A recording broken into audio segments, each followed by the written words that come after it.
Hello friends, I'm Hemant Agarwal, host and coordinator of webinar conducted by chshelpforum.com. This website is specifically relating to issues that can be experienced in cooperative housing societies and will benefit both the managing committee and the housing society members. The website has very simple language articles, draft of applications, webinar videos, earlier webinar video जो हमने पिछले time पे और काफी समय से जो कर रहे हैं सारे वेबिनार के वीडियोस हैं हमारे वेबसाइट पे और जैसे जैसे वक्त मिलेगा वैसे वैसे और कंटेंट ऐड होता जाएगा। आज का वेबिनार जो है वो कंसेप्ट है knowledge and experience sharing. It is conducted in very simple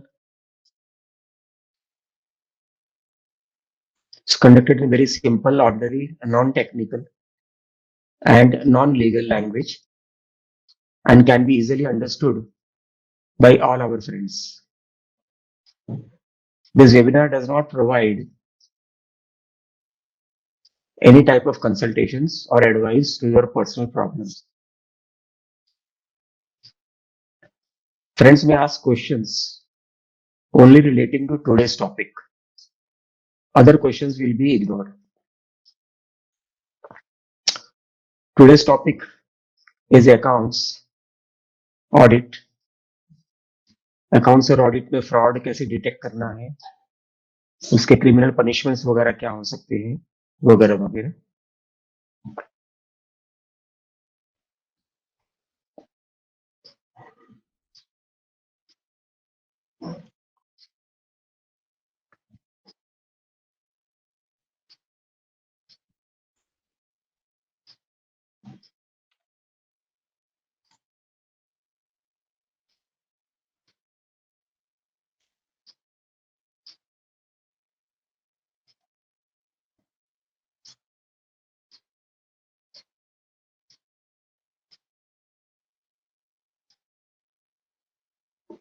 Okay. Our webinar is sponsored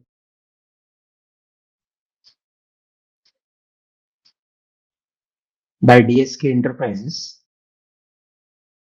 who do computerized billing and digital updating of society records and registers.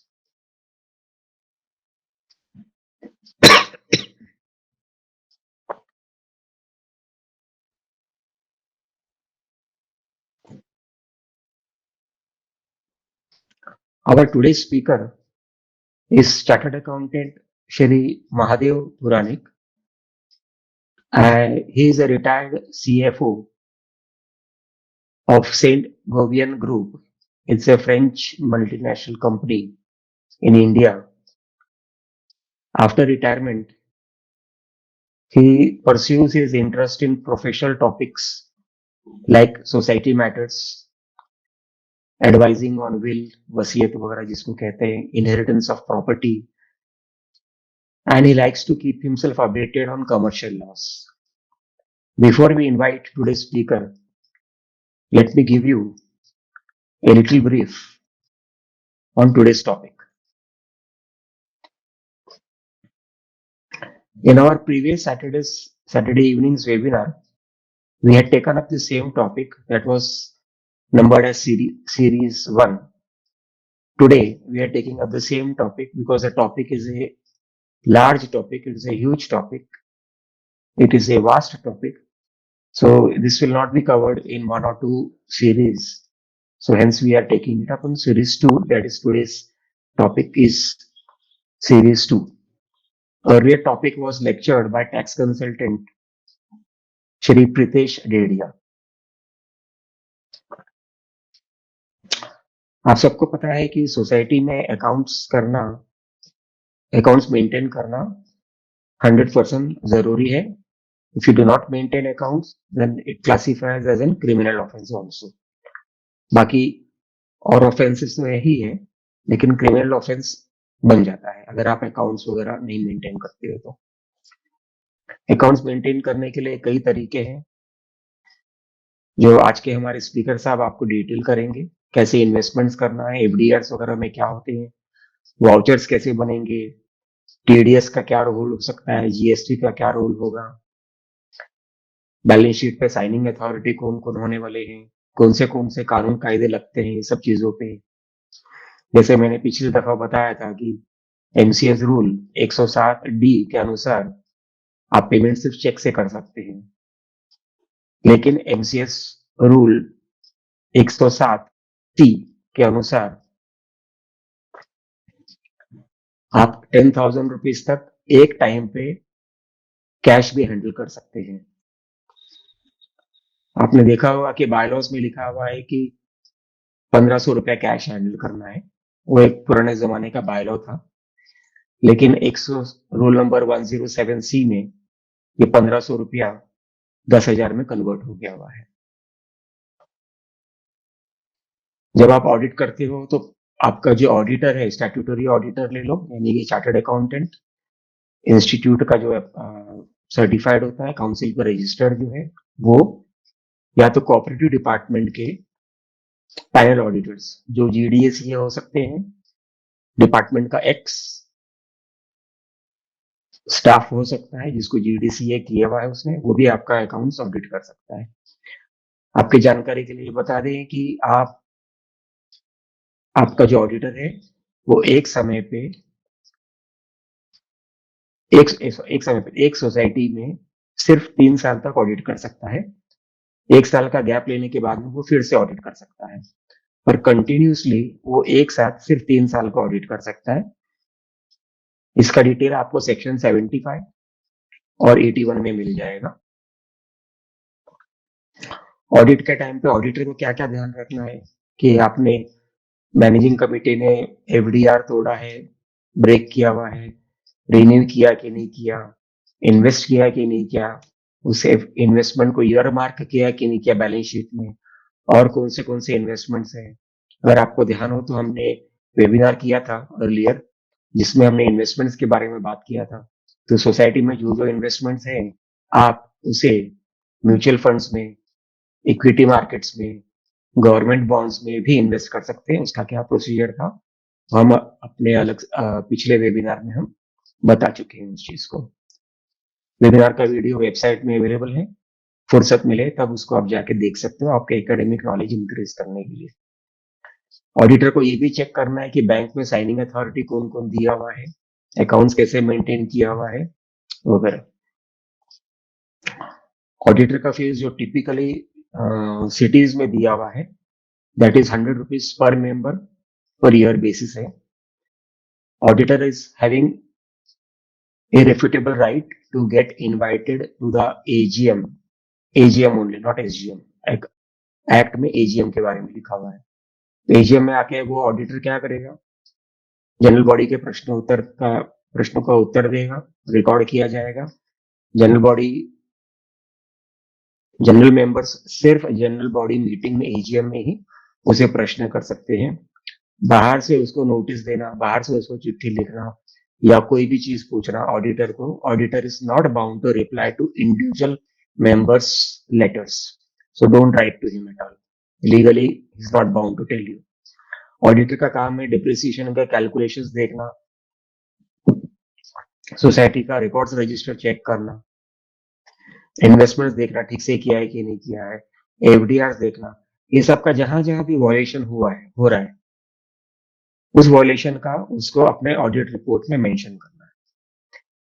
एक छोटी सी बात और है before we invite our speaker, कि अगर आप किसी कारणवश अपने सोसाइटी के ऑडिट अकाउंट से सेटिस्फाइड नहीं है तो आप एज एन इंडिविजुअल मेंबर या as a group of members आप सोसाइटी का री ऑडिट करवा सकते हैं। री ऑडिट की जो अवधि है, टेन्योर है, लिमिटेशन जो है वो पिछले 5 साल तक का ही है। उसकी भी फीस गवर्नमेंट ऑडिटर करता है, स्टैट्यूटरी ऑडिटर नहीं करता है, पैनल ऑडिटर नहीं करता है। ये सिर्फ और सिर्फ ऑन ड्यूटी गवर्नमेंट ऑडिटर करता है, वो भी कोऑपरेटिव डिपार्टमेंट का। उसकी फीस होती है 100 रुपया पर मेंबर पर year basis. Now I would like to invite our today speaker and who will inform you, will share his knowledge with all what he has regarding this topic, which we are going to take up today. I welcome Mr. Mahadev Pranik. You are welcome, Mr. Mahadev, and please take over. Over to you, Mr. Mahadev, sir. Thank you.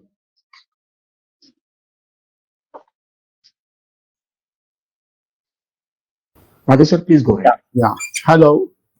Good evening, friends. I must thank Hemant sir to give me an opportunity to speak on this topic today. Uh, I, और मैं हिंदी में बात करूंगा, बीच बीच में शायद English में बोलूंगा गलती से, तो मुझे माफ कर दीजिए। अकाउंट ऑडिट के बारे में मैं ज्यादा ध्यान दूंगा, और जहां पर भी मुझे कुछ बायलॉ की हेल्प लगेगी, मैं हेमंत सर को रिक्वेस्ट करूंगा कि वो इंटरव्यून करे और उसके ऊपर क्लैरिफिकेशन दे। ओके, या तो मुझे प्रैक्टिकल एस्पेक्ट के ऊपर ज्यादा भर देना है। अकाउंट्स ये ऐसी चीज है कि अकाउंट्स थर्मामीटर जैसे रहता है। अकाउंट्स अपनी हेल्थ चेकअप, अकाउंट अपनी सोसाइटी की फाइनेंशियल हेल्थ कैसी है वो बताता है, लेकिन उसके ऊपर बहुत कम मेंबर्स ध्यान देते हैं।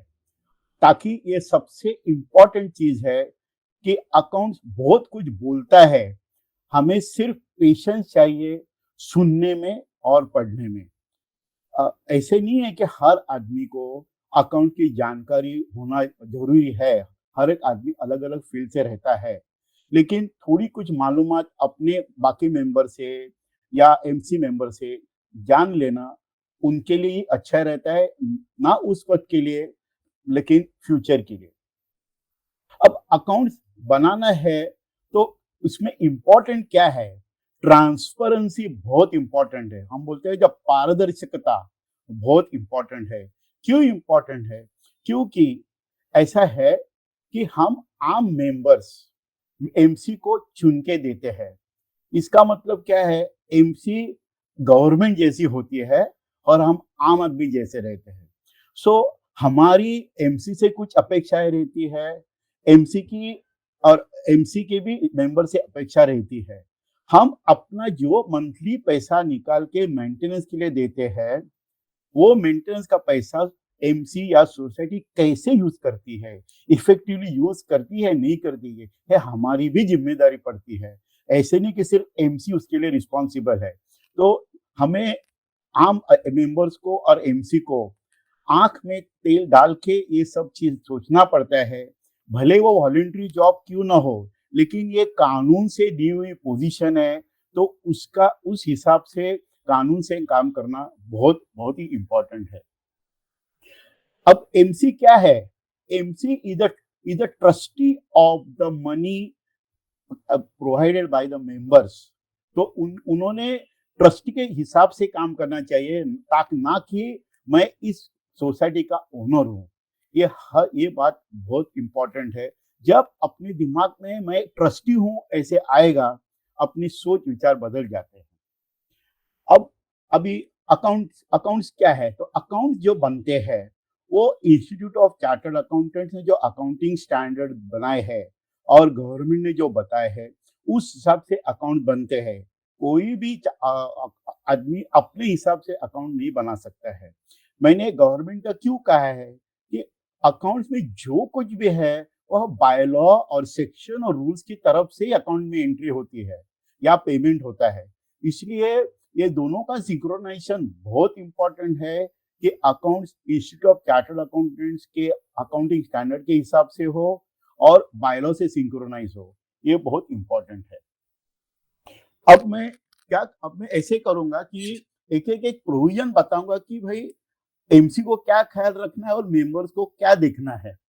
तो पहले तो क्या होना चाहिए अकाउंट्स में? एक मेकर चेकर कंसेप्ट होना चाहिए। ये मेकर चेकर कंसेप्ट क्या है? मैं ये मेकर चेकर कंसेप्ट कैसे कंट्रोल रखता है और कैसे फ्रॉड डिटेक्ट करता है कि एक जैसे आप बैंक में जाते हो, तो बैंक में अगर आपको कैश विड्रॉ करना है तो एक आदमी स्लिप बनाता है और दूसरे आदमी अप्रूव करता है, तभी आपको बैंक से पेमेंट मिलता है। इसको बोलते हैं मेकर चेकर कंसेप्ट।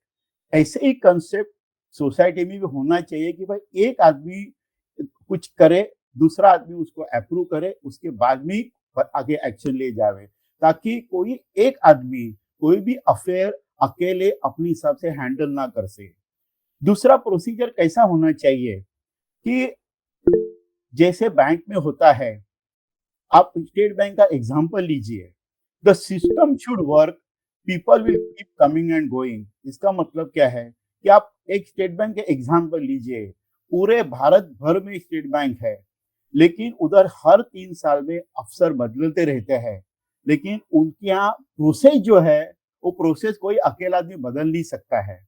इसी हिसाब से सोसाइटी में भी प्रोसेसेस ऐसे होने चाहिए कि कोई अकेला सेक्रेटरी, अकेला चेयरमैन कोई भी वो बदल नहीं सकता है, अनलेस कि उसकी प्रॉपर कमिटी में डिस्कशन हो या कोई एजीएम में अप्रूवल हो, ताकि अकाउंट्स का प्रॉपर मेंटेनेंस होए, पैसे का प्रॉपर इस्तेमाल हो जाए।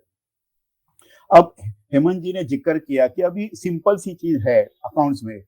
अब बायलॉ 112 क्या बोलता है कि हर एक चेक जो है वो सेक्रेटरी ने साइन करना है, और उसके साथ में चेयरमैन या ट्रेजरर साइन कर सकता है।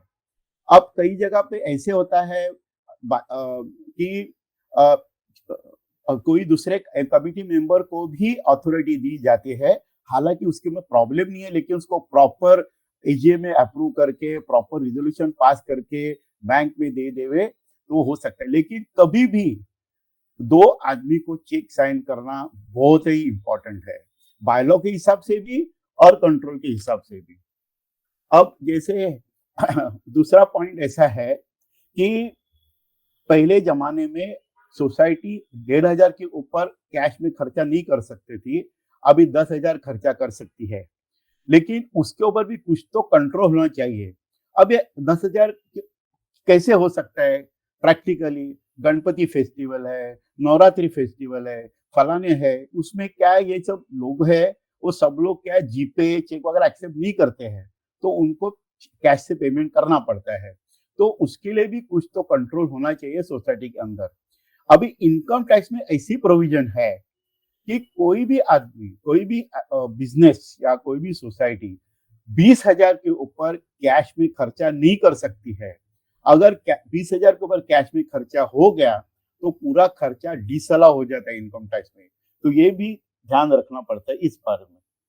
दूसरा एक पाइल ऑफ 143 क्या क्या कहता है कि कभी भी सोसाइटी के हाथ में या सेक्रेटरी या अकाउंटेंट के हाथ में 10,000 के ऊपर कैश नहीं होना चाहिए।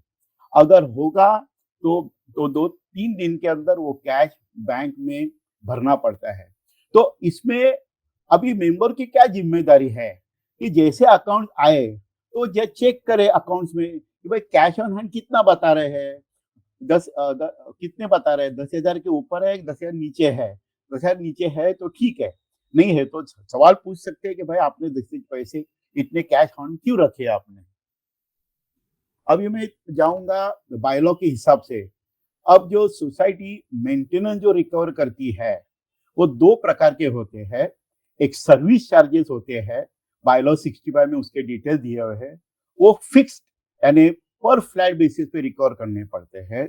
और प्रॉपर्टी टैक्स, सिंकिंग फंड, ये सब जो है वो पर स्क्वायर फीट बेसिस रिकवर करने पड़ते हैं। तो ये एमसी की भी जिम्मेदारी पड़ती है। कई जगह ऐसे होता है कि एमसी को और मेंबर्स को भी पता नहीं होता है, पूरा मेंटेनेंस पर स्क्वायर फीट बेसिस पे चार्ज कर देते हैं। ये बहुत गलत बात है कि जब तक आप बायलॉ अमेंड नहीं करते हो और जब तक रजिस्टर अप्रूव नहीं करता है, तब तक हर पूरा मेंटेनेंस पर एरिया बेसिस पे रिकवर नहीं कर सकते हैं।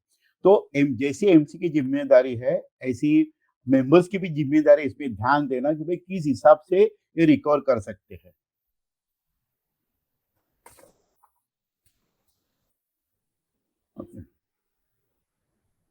अब इसमें कैसे दिया है कि sinking fund 0.25% of the construction cost recover होना चाहिए मिनिमम।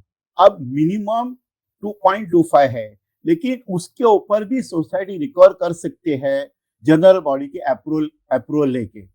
ये अभी अभी देखिए, मान लो कोई बिल्डिंग बनी है 2000 साल में, उस वक्त की कंस्ट्रक्शन कॉस्ट लेके हम अगर 0.25% कवर करते हैं, और मान लो 40 साल के बाद जब बिल्डिंग रीडेवलपमेंट आएगी, उस टाइम पे कंस्ट्रक्शन कॉस्ट करीबन करीबन 40 गुना बढ़ी रहेगी, लेकिन अपना जो सिंकिंग फंड है वो पुराने हिसाब से ही रहेगा।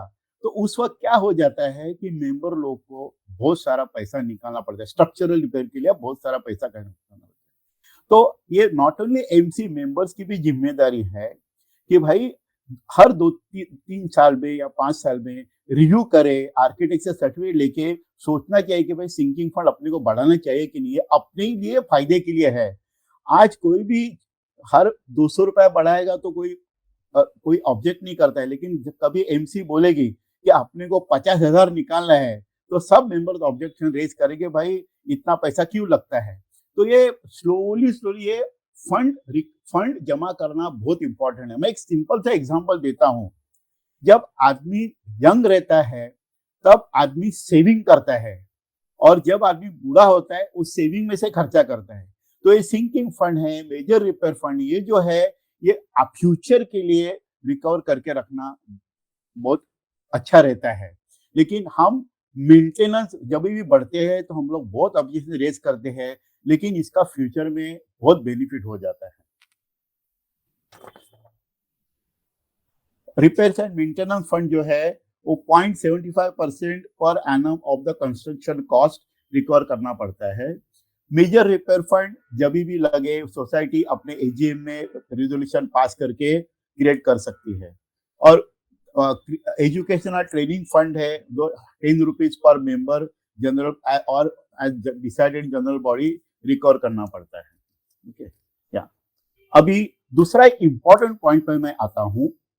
अकाउंट्स में क्या देखना है कि हमें पता है कि ट्रांसफर प्रीमियम जो रहता है, जब एक आदमी दूसरे आदमी को फ्लैट बेचता है, तब सेक्शन बायलॉज और नोटिफिकेशन के हिसाब से कोई भी फ्लैट ट्रांसफर के लिए मैक्सिमम ट्रांसफर प्रीमियम 25,000 ही ले सकते हैं। लेकिन बहुत सारी सोसाइटीज में ये रूल का ब्लेटेंट वायोलेशन होता है। कोई डोनेशन के नाम से ये कोई भी परमिट नहीं है, गवर्नमेंट के नोटिफिकेशन है, कोर्ट की बहुत सारी जजमेंट है। तो मेंबर को ये भी देखना चाहिए कि भाई सोसाइटी ट्रांसफर प्रीमियम कितना लेती है। अगर ज्यादा लेते तो जिम्मेदारी है कि बायलॉ फॉलो करे, क्योंकि अगर किसी भी मेंबर ने कंप्लेंट की तो पूरी की पूरी एमसी डिस्क्वालीफाई हो सकती है। तो ये इंपॉर्टेंट पॉइंट एमसी और मेंबर्स को भी ध्यान में रखना चाहिए।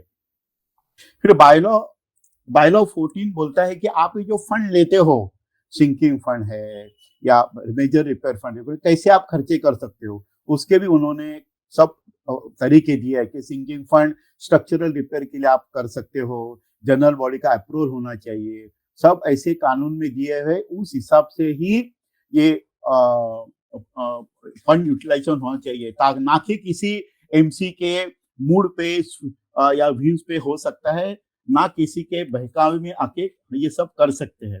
तो बायलॉज में बहुत प्रोसीजर दिए कि कैसे हर चीज का रिकवरी करना है, कैसे हर चीज का एक्सपेंडिचर करना है, बहुत इंपॉर्टेंट है। ओके, सो अब बायलॉ 141 क्या बोलता है कि सोसाइटी ने क्या क्या रिकॉर्ड मेंटेन करना चाहिए। वो क्या बोलते हैं कि क्या क्या रजिस्टर मेंटेन करना है, क्या क्या अकाउंट मेंटेन करना है, क्या क्या रिकॉर्ड मेंटेन करना है। तो इसमें मैं सिर्फ जो अकाउंटिंग रिलेटेड है वो मैं बोलूंगा। कैश बुक रखना पड़ता है, जनरल लेजर रखना पड़ता है, मेंबर का पर्सनल लेजर रखना पड़ता है, सिंकिंग फंड रजिस्टर रखना पड़ता है, audit rectification register in O form कर रखना पड़ता है, इन्वेस्टमेंट रजिस्टर रखना पड़ता है, property register, furniture fixture, office, ये सब रिकॉर्ड मेंटेन करना मैंडेटरी है। और ये ऑडिटर की देखनी जिम्मेदारी है कि ये सब रिकॉर्ड मेंटेन होते हैं नहीं होते हैं। मेरा यही कहना है कि अगर कोई भी सोसाइटी हर बायलॉ के हिसाब से करे तो उसे ए ग्रेड मिलने में कोई भी तकलीफ नहीं होनी चाहिए। अगर किसी सोसाइटी को बी ग्रेड मिलती है तो मेंबर मेंबर को भी सोचना चाहिए और एमसी को भी सोचना चाहिए कि हम में क्या कमी है कि हमें बी ग्रेड नहीं मिली है। कभी कोई सोसाइटी को अगर सी ग्रेड मिली है तो ये मेंबर की और एमसी की जिम्मेदारी है कि पूछना कि हमें सी ग्रेड क्यों मिले है, हम क्या कर सकते हैं कि हम लोग बी और ए क्यों नहीं बन सकते हैं। तो ये बहुत जरूरी है। ऐसे होता है कि बहुत जगह पे ये पूरा ऑडिट रिपोर्ट सर्कुलेट ही नहीं होता है, सिर्फ अकाउंट भेज देते हैं और मेंबर सिर्फ वही देखते हैं। तो ये मेंबर की भी जिम्मेदारी है कि उनको एमसी को बोलना है कि भाई हमको पूरा ऑडिट रिपोर्ट चाहिए, हमें क्या ग्रेड मिला है। ये बहुत इंपॉर्टेंट है। जैसे मैंने पहले बताया कि audit report account is nothing but the thermometer, it is the health checkup of a society, बहुत इंपॉर्टेंट रहता है। दूसरा बायलॉ 142 क्या बोलता है कि अलग अलग फाइल्स रखनी पड़ती है। मैं सिर्फ अकाउंट रिलेटेड फाइल बताऊंगा। Correspondence on property tax including non agricultural taxes, vouchers along with the bills relating thereto, counter files of challans for credits of amounts in the bank, counter files of checks issued, counter files of receipt, carbon copies of receipt issued, or counter files of bills or carbon copies of bills of society charges, periodical statements of accounts prepared by society, audit memos received from statutory auditors, audit report received from inter auditors, reviewing reports। तो बहुत सारे requirement ये है कि ये सब Riji files अलग अलग मेंटेन करनी पड़ती है। अब भले ये सब फाइल ऑडिटर देखे ना देखे, लेकिन ये एमसी की जिम्मेदारी है कि कानून के हिसाब से ये रखना उनकी जिम्मेदारी होती है। दूसरा मैं एक बताता हूं कि कितने मेंबर्स ये देखते हैं कि नहीं पता नहीं है, कि हम जो सिंकिंग फंड रिकवर करते हैं, repairs and maintenance fund recover करते हैं, मेजर रिपेयर फंड रिकवर करते हैं, उसके पर जो बैंक का इंटरेस्ट आता है वो बैंक का इंटरेस्ट उस फंड में ही जमा होना चाहिए, ना कि इनकम एंड एक्सपेंडिचर में ले लेवे। डायरेक्ट वो डिपॉजिट में क्रेडिट होना चाहिए। क्यों ऐसा होना चाहिए? मान लो कि ये सिंकिंग फंड मेजर रिपेयर ये फ्यूचर के लिए है, तो उसके ऊपर इंटरेस्ट जो आता है वो भी फ्यूचर के लिए यूज करना चाहिए। अगर हम ये इनकम एक्सपेंडिचर में ले लेते हैं तो हम लोग वो मेंटेनेंस के साथ सब्सिडाइज कर देते हैं, उसका फ्यूचर यूज नहीं होता है। वो हम क्या करते हैं, सोसाइटी में इतना मेंटेनेंस है, चलो हम और भी खर्चा कर सकते हैं, ये गलत बात है। तो हर एमसी ने या मेंबर ने ये भी देखना चाहिए कि अदर देन सेविंग अकाउंट जो चीज भी फिक्स्ड इंटरेस्ट आता है वो उसी फंड में क्रेडिट होना चाहिए, ताकि वो डेली यूज में ना आवे। मान लो मैं एक एग्जांपल देता हूं कि हम सैलरीड लोग हैं और हमको बैंक में पैसा उसका इंटरेस्ट आता है। हमारा ये क्या रहेगा कि हम अपना खर्चा जो सैलरी में से चलाए, इंटरेस्ट आएगा हम फ्यूचर के लिए रखेंगे, तो ताकि क्या है फ्यूचर में यूज आएगा। तो इस डिपॉजिट का भी यही मतलब है, इसका फ्यूचर में यूज आना चाहिए। ओके हाँ। अब मैं आऊंगा फाइनलाइजेशन ऑफ अकाउंट्स के ऊपर। अब क्या है, मार्च में ईयर एंडिंग होता है, तो जुलाई तक अकाउंट्स फाइनलाइज होने चाहिए और उसका ऑडिट कर लेना जरूरी है।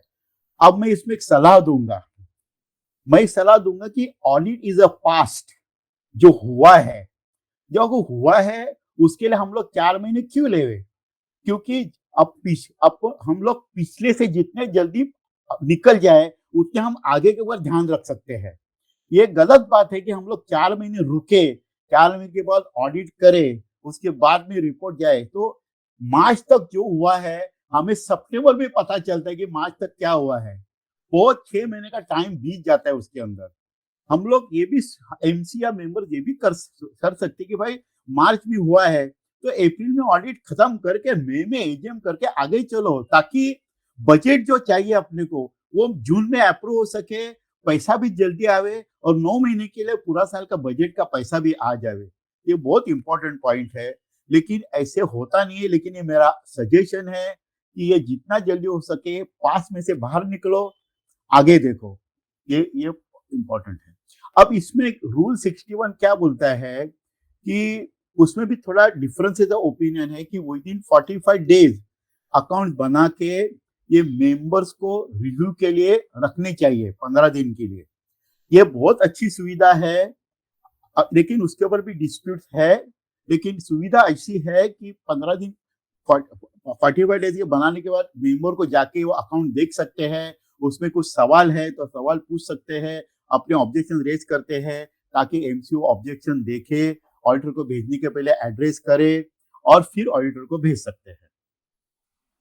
अब दूसरी बात क्या है, क्यों अच्छा है मेंबर्स के लिए। देखो 45 डेज में अकाउंट हो गया तो वो हो गया 15 मई, करेक्ट है। और 31 में you have an opportunity, within 2 months you come to know, you have access to records और access to account to see ये बात सब बराबर बनाए नहीं बना, कुछ क्वेश्चन है तो रेज कर सकते हैं। बहुत अच्छी सुविधा है। अब बहुत मेंबर ने देखा होगा कि जो सोसाइटी में सरप्लस आता है उसको प्रॉफिट नहीं बोलते हैं, because housing society is a non profit organisation, उसका प्रॉफिट बनाने का इरादा कभी भी नहीं रहता है। तो वो सरप्लस जो आता है, वो सरप्लस का 25% रिजर्व में ट्रांसफर करना पड़ता है। ये भी बहुत अच्छी बात है कि ये फ्यूचर के लिए यूज होता है। तो 25% of the surplus goes to the reserve. अब ऐसा है कि अब ऐसे है कि अभी मेंबर को क्या है, मैं पहले ये अकाउंट के ऊपर ध्यान दूंगा बाद में। ओके, अब डिप्रिसिएशन। अब ऐसे है कि हम जो एसेट परचेज करते हैं सोसाइटी में, मान लो फर्नीचर फिक्सर है, डीजी सेट है और कंप्यूटर जो कुछ भी है, वो हर साल कानून के हिसाब से उसके ऊपर डिप्रिसिएशन प्रोवाइड करना पड़ता है। वो नॉन कैश चार्ज करता है। नॉन कैश इसका मतलब क्या है, सोसाइटी के खिस्से में से पैसा नहीं जाता है, लेकिन उसका डिप्रिसिएशन करना पड़ता है। क्योंकि मान लो कि आज हमने कंप्यूटर 20,000 40,000 में लिया है, तो 4 साल के बाद वो नया कंप्यूटर 40,000 नहीं मिलेगा। तो क्योंकि उसका लाइफ 4 साल ही रहता है या 5 साल रहता है मैक्सिमम, तो 5 साल में राइट ऑफ करना पड़ता है, ताकि उसके बाद में नया कंप्यूटर लेना पड़े। तो इस हिसाब से हर चीज का एक डिप्रिसिएशन लेके उसको राइट ऑफ करना पड़ता है। अब मैं थोड़ा ध्यान दूंगा कि टीडीएस, इनकम टैक्स, जीएसटी का क्या इंपॉर्टेंस है। अब आपको पता होगा कि इनकम टैक्स में आपको कुछ भी कॉन्ट्रैक्ट वगैरह देते हो किसी को, तो इंडिविजुअल्स हो या पार्टनर हो, उसके ऊपर अलग अलग परसेंटेज से टीडीएस डिडक्ट करना पड़ता है। टीडीएस वो सोसाइटी की जिम्मेदारी है कि पेमेंट करने के टाइम टीडीएस डिडक्ट कर। उसमें भी लिमिटेशन है, 30,000 one contract, 1 lakh per annum, वो सब अलग अलग है। लेकिन ये टीडीएस डिडक्ट करना बहुत ही इंपॉर्टेंट है। अगर ये टीडीएस नहीं डिडक्ट किया तो उसके ऊपर पेनल्टी लगती है, इंटरेस्ट लगता है। तो ये सब अगर ये फॉलो नहीं किया तो ये पैसा किसके पॉकेट में से जाता है, फाइनली ये सोसाइटी के अकाउंट में से पैसा जाता है। यानी इंटरेस्ट, पेनल्टी, ये जिम्मेदारी किसकी है, ये जिम्मेदारी एमसी की है।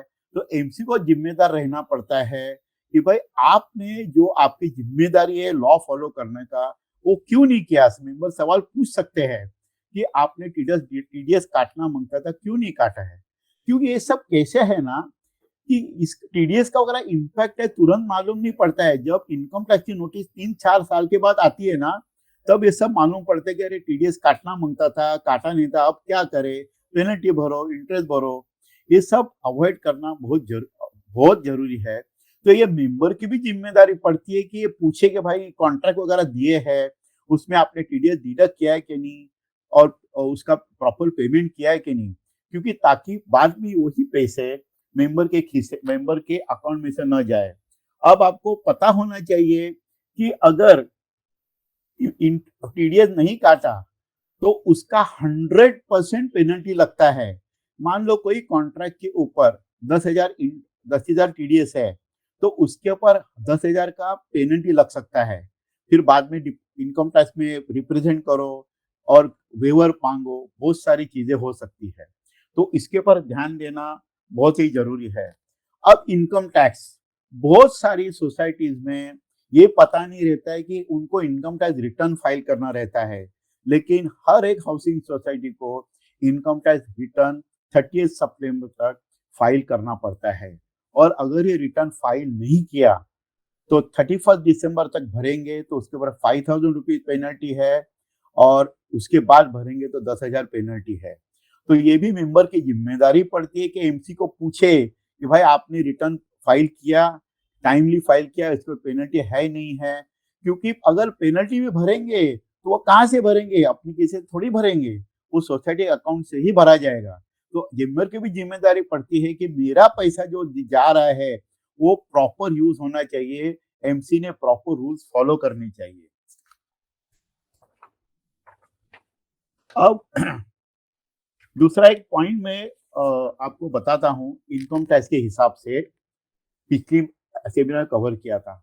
अभी सोसाइटी में जो है, हाउसिंग सोसाइटी को इनकम टैक्स कौन सी इनकम पे भरना पड़ता है?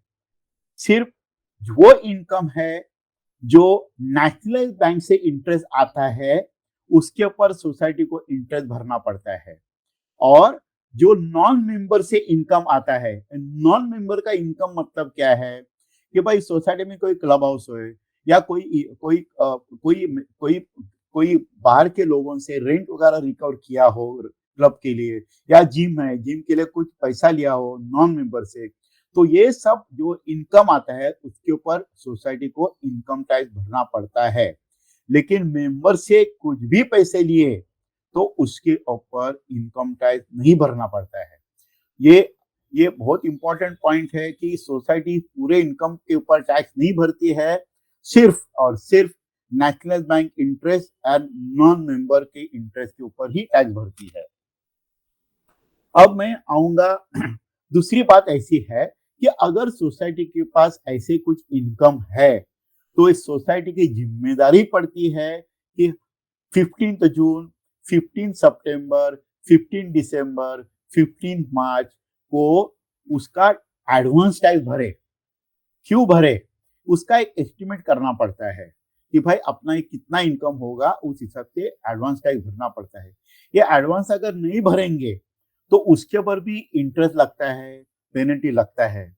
तो ये सब चीजें टाइम टू टाइम करना बहुत इंपॉर्टेंट है, ताकि उसका बाद में जो इंटरेस्ट पेनल्टी पड़ता है वो उसका भार मेंबर की बिना गलती से उनके ऊपर उसका भार नहीं आना चाहिए। अब मैं आऊंगा जीएसटी के ऊपर।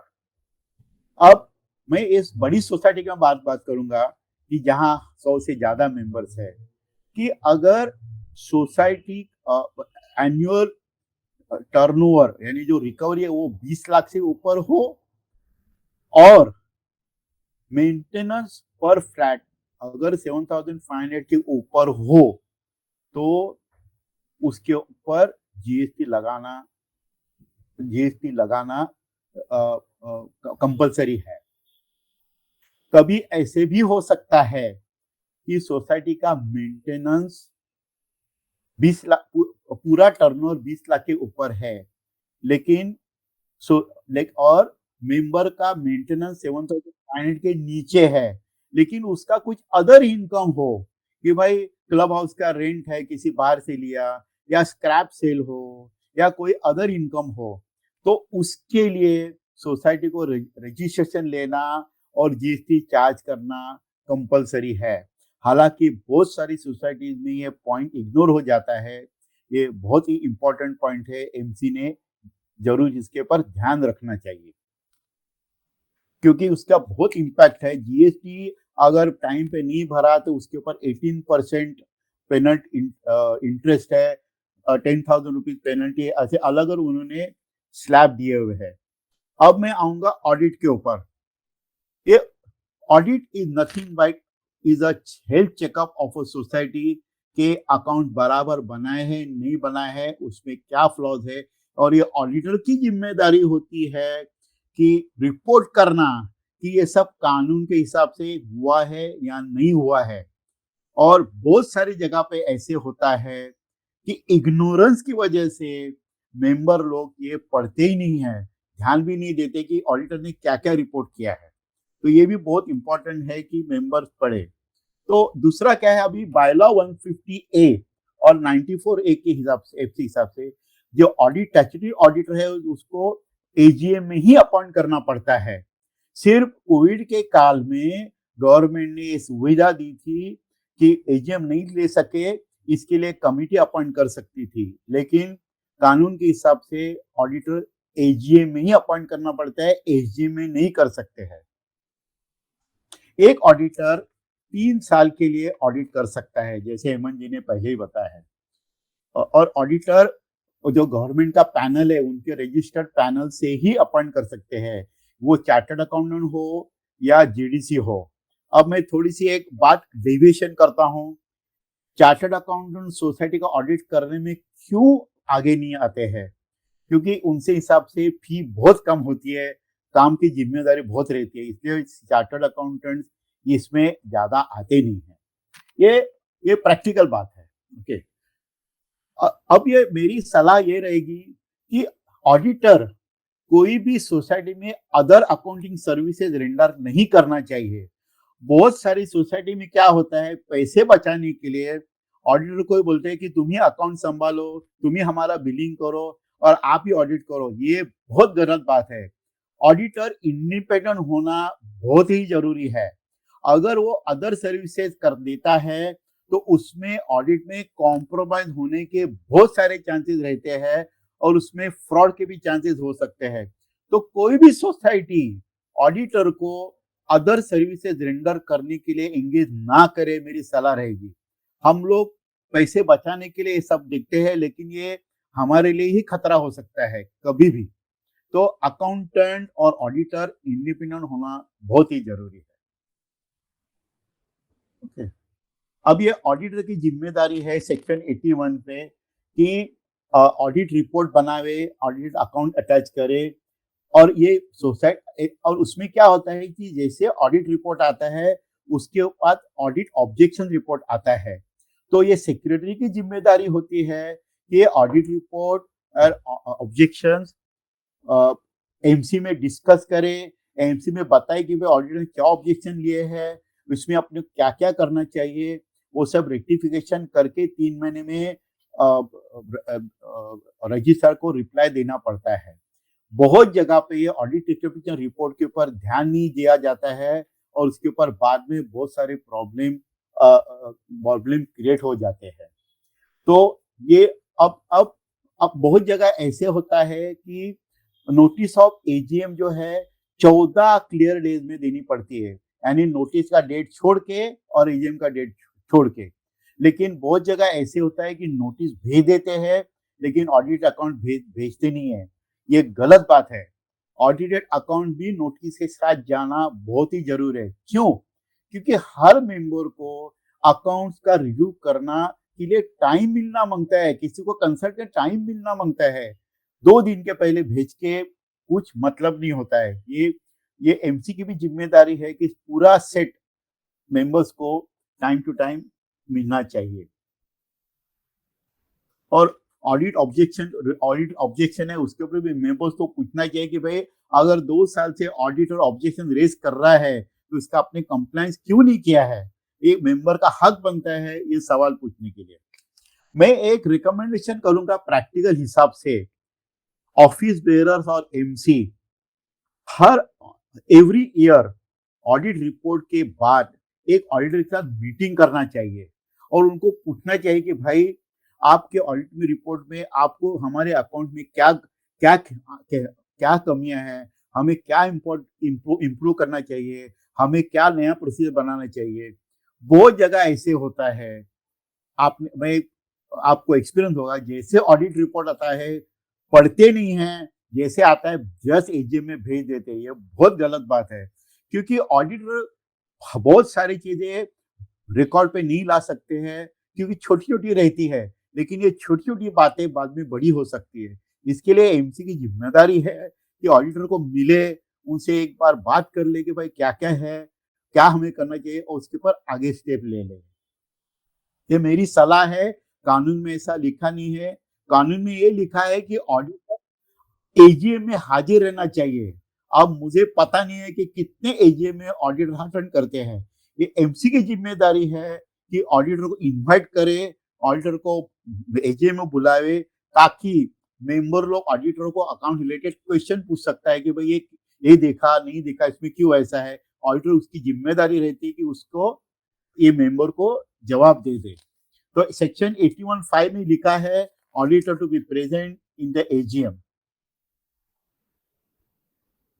अब ऐसा है कि सेक्शन 81 है, सेक्शन 81 क्या बोलता है कि अगर रजिस्ट्रार को ऐसे लगे या कोई मेंबर को ऐसे लगे कि भाई ऑडिट बराबर नहीं हुआ है, तो रजिस्ट्रार री ऑडिट भी करवा सकता है। उसका एक प्रोसीजर है, वो अपना ऑडिटर अपॉइंट करके री ऑडिट करके अकाउंट चेक रिपोर्ट बना के फाइंड आउट कर सकते हैं कि भाई इसमें मिस अप्रोप्रिएशन हुआ है क्या, मिस रिप्रेजेंट हुआ है, गलत रिप्रेजेंट हुआ है क्या। ये सब प्रोसीजर करके आगे वो अपनी कार्रवाई करते हैं। अब सेक्शन 78 क्या है? Section 78 is on negligence. कि नेग्लिजेंस क्या बोलते हैं कि if the society MC is negligent in performing the duties including account audit matters, the registrar can disqualify entire committee. ये द राइट। सो इसके लिए एमसी की ये जिम्मेदारी पड़ती है कि अपनी जो ड्यूटी है वो टाइम टू टाइम निभानी चाहिए। और ये कभी हो सकता है जब प्रॉब्लम शुरू हो जाते हैं, तब प्रॉब्लम्स एक के पीछे आने शुरू हो जाते हैं, फिर वो कंट्रोल करना बहुत ही मुश्किल हो जाता है। तो एमसी को भी सतर्क रहना चाहिए और मेंबर्स को भी सतर्क रहना चाहिए कि अकाउंट्स और ऑडिट रिपोर्ट पढ़े, उसमें जाने कि इसमें क्या है क्या नहीं है। अब ऐसे होता है कभी कभी कि मान लो हमसे सिंकिंग फंड 100 रुपए ले लिया है साल में, लेकिन सिंकिंग फंड का डिपॉजिट किया है 90 रुपीज। मेंबर लोग देखते भी नहीं है क्या है, लेकिन ये मेंबर की जिम्मेदारी है कि 100 रुपीज अगर सिंकिंग फंड से रिकवर होते 90 रुपए क्यों डाला है, ये 10 रुपया क्यों नहीं डिपॉजिट हुआ है। मेजर रिपेयर फंड हो, रिपेयर मेंटेनेंस फंड हो, इतने पैसे अगर लिए तो उतने डिपॉजिट क्यों नहीं हुए। ये जिम्मेदारी है। इसका मतलब ऐसे होता है कि अगर नहीं डिपॉजिट किया तो या तो पैसा सेविंग बैंक में पड़ा है या तो वो पैसा मेंटेनेंस में यूटिलाइज हुआ है। तो ये उसमें सतर्क रहना बहुत ही जरूरी रहता है। अब मैं अकाउंट्स और ऑडिट के बाद में दूसरे पॉइंट पे आता हूँ, इंटरनल ऑडिट के ऊपर। इंटरनल ऑडिट सोसाइटी में मैंडेटरी नहीं है, लेकिन मैं रेकमेंड करूंगा कि हर सोसाइटी में इंटरनल ऑडिट होना बहुत ही जरूरी है। अब ठीक है, छोटी छोटी सोसाइटी 20-30 मेंबर की सोसाइटी में खर्चे होते हैं लेकिन जहाँ पे भी बड़ी सोसाइटी है, 100 मेंबर से ऊपर है, वहां पे रेवेन्यू भी बड़ा रहता है। इंटरनल ऑडिटर क्यों जरूरी है? ये इंटरनल ऑडिटर जो रहता है ना, वो अपनी प्रोसेस और कंट्रोल चेक करता है। स्टैट्यूटरी ऑडिटर क्या देखता है, बाबा अकाउंट्स के बायलॉ के हिसाब से सब बना हुआ है नहीं हुआ है, और अकाउंट वाउचर सब रिकॉर्ड मेंटेन किए कि नहीं किया है। लेकिन इंटरनल ऑडिटर जो है वो प्रोसेस और कंट्रोल चेक करता है कि भाई मान लो कोई भी सोसाइटी में एसओपी बनाया हुआ है तो एसओपी से हिसाब से प्रॉपर फंक्शनिंग हो रहा है नहीं हो रहा है। मान लो कि कोई भी खर्चा अगर करना है कि उसके भाई ये खर्चे के कितने कोटेशन आने चाहिए, किसके सामने ओपन होनी चाहिए, और कौन अप्रूव कर सकते हैं। तो इंटरनल ऑडिटर क्वार्टरली आके सब प्रोसीजर चेक कर सकता है कि भाई कहीं ब्लैंक चेक तो रखे नहीं है, सेविंग में पैसे आइडल तो पड़े नहीं है, टाइम टू टाइम डिपॉजिट हो रहा है या नहीं हो रहा है, बहुत सारी या तो इंटरनल ऑडिट का मतलब क्या होता है कि वो सजेशंस करे, वो मिसअप्रोप्रिएशन को कंट्रोल करे, फ्रॉड को कंट्रोल करे, यही मतलब होता है। क्योंकि ऑडिटर आता है एक साल के बाद क्या पता चलेगा कि क्या हुआ नहीं हुआ है। अगर क्वार्टरली इंटरऑडिट हुए तो टाइम टू टाइम पता चल सकता है कि बाबा कहाँ हम लोग गलत जा रहे हैं, हम लोग क्या इंप्रूवमेंट करना चाहिए। और ये इंटरऑडिट रिपोर्ट रेगुलरली मेंबर्स को भी जाना चाहिए, मेंबर्स को भी पता होना चाहिए कि भाई प्रोसेस सोसाइटी प्रोसेस से काम करे कि नहीं रही है। तो मेरी ये लोगों को सलाह सलाह रहेगी कि कानून में मैंडेटरी नहीं है कि हर society, major societies must appoint the internal auditor. It is good for them from a controls and processes point of view. अब मैं और बताऊंगा कि भाई इंटरनल ऑडिट और रिलेटेड कि मिस अप्रोप्रिएशन, मिस फ्रॉड कब हो जाता है कि एक आदमी के हाथ में पूरा कारोबार हो, या 2 या 3 आदमी मिलके कोलिजन करके सोसाइटी का अफेयर ऐसे हैंडल करते हैं कि वो पैसे साइफन हो जाते हैं, या कुछ गलत इस्तेमाल हो सकता है। अब मैं एग्जांपल देता हूँ। कई दिन पहले एक न्यूज आइटम आई थी कि सोसाइटी ने कोई किसी मैनेजर को बिना उसका बैकग्राउंड चेक करके उसको अपॉइंट किया। ट्रेजरर कहीं अब्रॉड जाने वाला था, उसने ब्लैंक चेक साइन करके दे दिए थे और वो आदमी 40 लाख लेके फरार हो गया। तो ये जिम्मेदारी किसकी है? मेंबर की नहीं है, ये जिम्मेदारी फाइनली एमसी के ऑफिस बेरे के ऊपर पड़ती है। इसलिए फ्रॉड न हो, मिसअप्रोच ना हो, इसके लिए हर एक सोसाइटी में एक अपने अपने तरीके से एक एसओपी बनाना चाहिए। ये एसओपी ऐसे होना चाहिए कि एमसी भले बदले, लेकिन ये प्रोसेस फॉलो होना ही चाहिए। ये प्रोसेस होना है नहीं हो रहा है, किसकी जिम्मेदारी पड़ती है बाद में? एमसी की और इंट्रोवर्ट के ऊपर। तो डबल तरीके से डबल कंट्रोल हो सकता है। अब मान लीजिए कि बड़ा कोई कॉन्ट्रैक्ट देना है, हाँ, 1 करोड़ का सोसाइटी में रिपेयर है। मेंबर को क्या पता है कि ये वेंडर कौन है, ये किसका रिलेटिव है, किसका दोस्त है, नहीं है, क्या पता चलता है? लेकिन अगर ऐसे वक्त के ऊपर अगर एक ऐसे कोड ऑफ कंडक्ट हो कि हर एक एमसी मेंबर लिख के दे, डिक्लेरेशन दे कि the contractor who is being appointed, he is not related to me and I don't have any pecuniary relationship with that contractor। इससे ऊपर से क्या होगा? एक ट्रांसफरेंसी आ जाती है कि भाई ये किसी का रिलेटिव नहीं है, कोई उसका लेन देन नहीं है। अगर हो तो डिस्क्लोज कर दे कि भाई ये मेरे दोस्त का है, लेकिन ये उसने अच्छे कॉन्ट्रैक्ट किए, उसके ड्यू डिलिजेंस कर लीजिए और उसके बाद कॉन्ट्रैक्ट दीजिए, ताकि उसमें कुछ भी साइफन आउट वगैरह सवाल नहीं हो सकता है। ऐसे फ्रॉड होने के लिए बहुत सारे चांसेस हो सकते हैं, लेकिन वो कंट्रोल करना ये एमसी की भी जिम्मेदारी है, मेंबर्स की भी। मेंबर जितना सोसाइटी में इंटरेस्ट रहे, उतनी ऐसी सब चीजें होने में, कंट्रोल होने में आसानी हो सकती है। अब मैं फ्रॉड के बहुत सारे एग्जांपल नहीं दूंगा, बहुत सारे है भी, लेकिन उसमें मैं टाइम नहीं बिताऊंगा। लेकिन फ्रॉड 100 रुपये हो सकता है, 1 लाख रुपए की के भी हो सकता है, क्योंकि एमसी के क्या है, उनकी अपनी भी उनके बिजनेस है, उनकी जॉब है, उनकी फैमिली है, और हर छोटे छोटे चीज में ध्यान नहीं रख सकते हैं।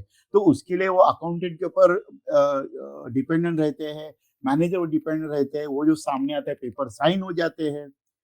तो ये सब चीजें ध्यान में रखना बहुत ही जरूरी है। तो मेरा ध्यान यही रहेगा कि मिस अप्रोप्रिएशन, मिस फ्रॉड ना हो, इसके लिए कैसे हर वाउचर दो ऑफिस बेरर ने साइन करना इम्पोर्टेंट है।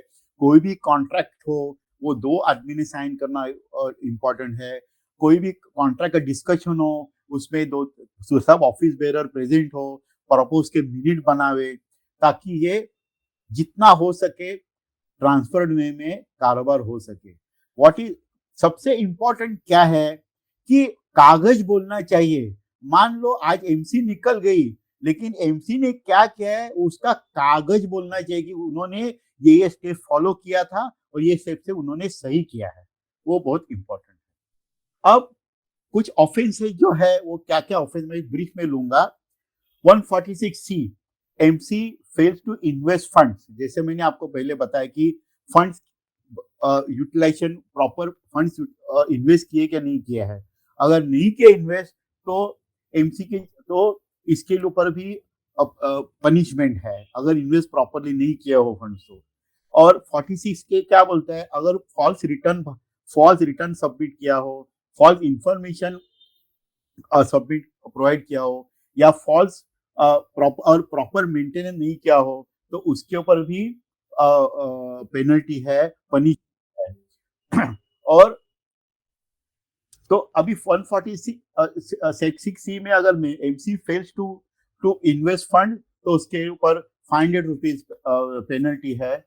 और अगर दूसरा चीज जो मैंने आपको 46 के false return, false information, fails to maintain proper account, उसके ऊपर सीवियर पेनल्टी है। उसके ऊपर क्या 4147 क्या बोलता है, इम्प्रिजनमेंट ऑफ 1 ईयर और फाइन अप टू 2000 और बोथ। तो बहुत बड़ी जिम्मेदारी एमसी के ऊपर कि कोई भी झूठे बयान ना दे, झूठे रिटर्न फाइल ना करे, या किसी को इंफॉर्मेशन ना देने या प्रॉपर रिकॉर्ड ना मेंटेन करे, बहुत जिम्मेदारी होती है। तो ये सब चीजें हैं। अब फिक्स डिपॉजिट कैसे रखना है, क्या रखना है, वो 140 150 फॉर B17 में दिया हुआ है। सिंकिंग फंड के लिए अलग एफडी रखना चाहिए, मेजर रिपेयर फंड के लिए अलग एफडी करना चाहिए, रिपेयर में अलग रखना चाहिए बैंक के अंदर, ताकि जिसका यूज हो उसी के लिए वो पैसा निकाला जाए, ना कि सिंकिंग फंड का पैसे मेजर रिपेयर, मेजर रिपेयर ऐसे नहीं होना चाहिए। उसके ऊपर भी गवर्नमेंट ने दिए है कि आप म्यूचुअल फंड ट्रस्ट में रख सकते हो, लेकिन ये म्यूचुअल फंड वगैरह सब रिस्की बातें हैं। इसके लिए सोसाइटी सेफ्टी के लिए बैंक बैंक में एफडी रखना पसंद करती है, लेकिन ये भी सोसाइटी की जिम्मेदारी रहती है कि कौन से टाइप के बैंक में पैसे रखे। रेप्यूटेड बैंक हो, ट्रिपल रेटेड बैंक हो, उसके उसके में रखना चाहिए। अभी बीच में आपने देखा होगा पंजाब महाराष्ट्र बैंक में क्या हो गया, इंडिविजुअल्स के पैसे भी डूब गए हैं, सोसाइटी के पैसे भी डूब गए। उस वक्त क्या हो गया, नी जर्क रिएक्शन से सबने कोऑपरेटिव सोसाइटी के पैसे निकाल के सब पैसे नेशनलाइज बैंक में डाल दिए। इससे बजाय प्रॉपर ड्यू डिलिजेंस करके सेफ कोऑपरेटिव बैंक में पैसे रखे तो वो अच्छा होता है। अब इसमें पिटफॉल क्या है, कोऑपरेटिव बैंक में पैसे रखे तो इसके इंटरेस्ट के ऊपर अपने को टैक्स नहीं भरना पड़ता है। नेशनलाइज बैंक सेफ है, 100% गवर्नमेंट पैसा देगा, लेकिन उसके ऊपर जो इंटरेस्ट आता है उसके ऊपर टैक्स भरना पड़ता है। लेकिन वो दोनों में बैलेंस करके मेंबर का सेफ्टी कहाँ है, वहां पैसे रखना बहुत जरूरी है। तो ये है, ये मुझे जो अकाउंट्स के ऊपर वगैरह जो पॉइंट बोलने थे मैंने बता दिए हैं, ऑडिट के ऊपर और इंटर ऑडिट के ऊपर बता दिए हैं। तो ये मेरी जो पॉइंट्स है मैंने कवर कर लिए है जो हेमंत सर ने मुझे बताए थे। Over to you Hemant sir.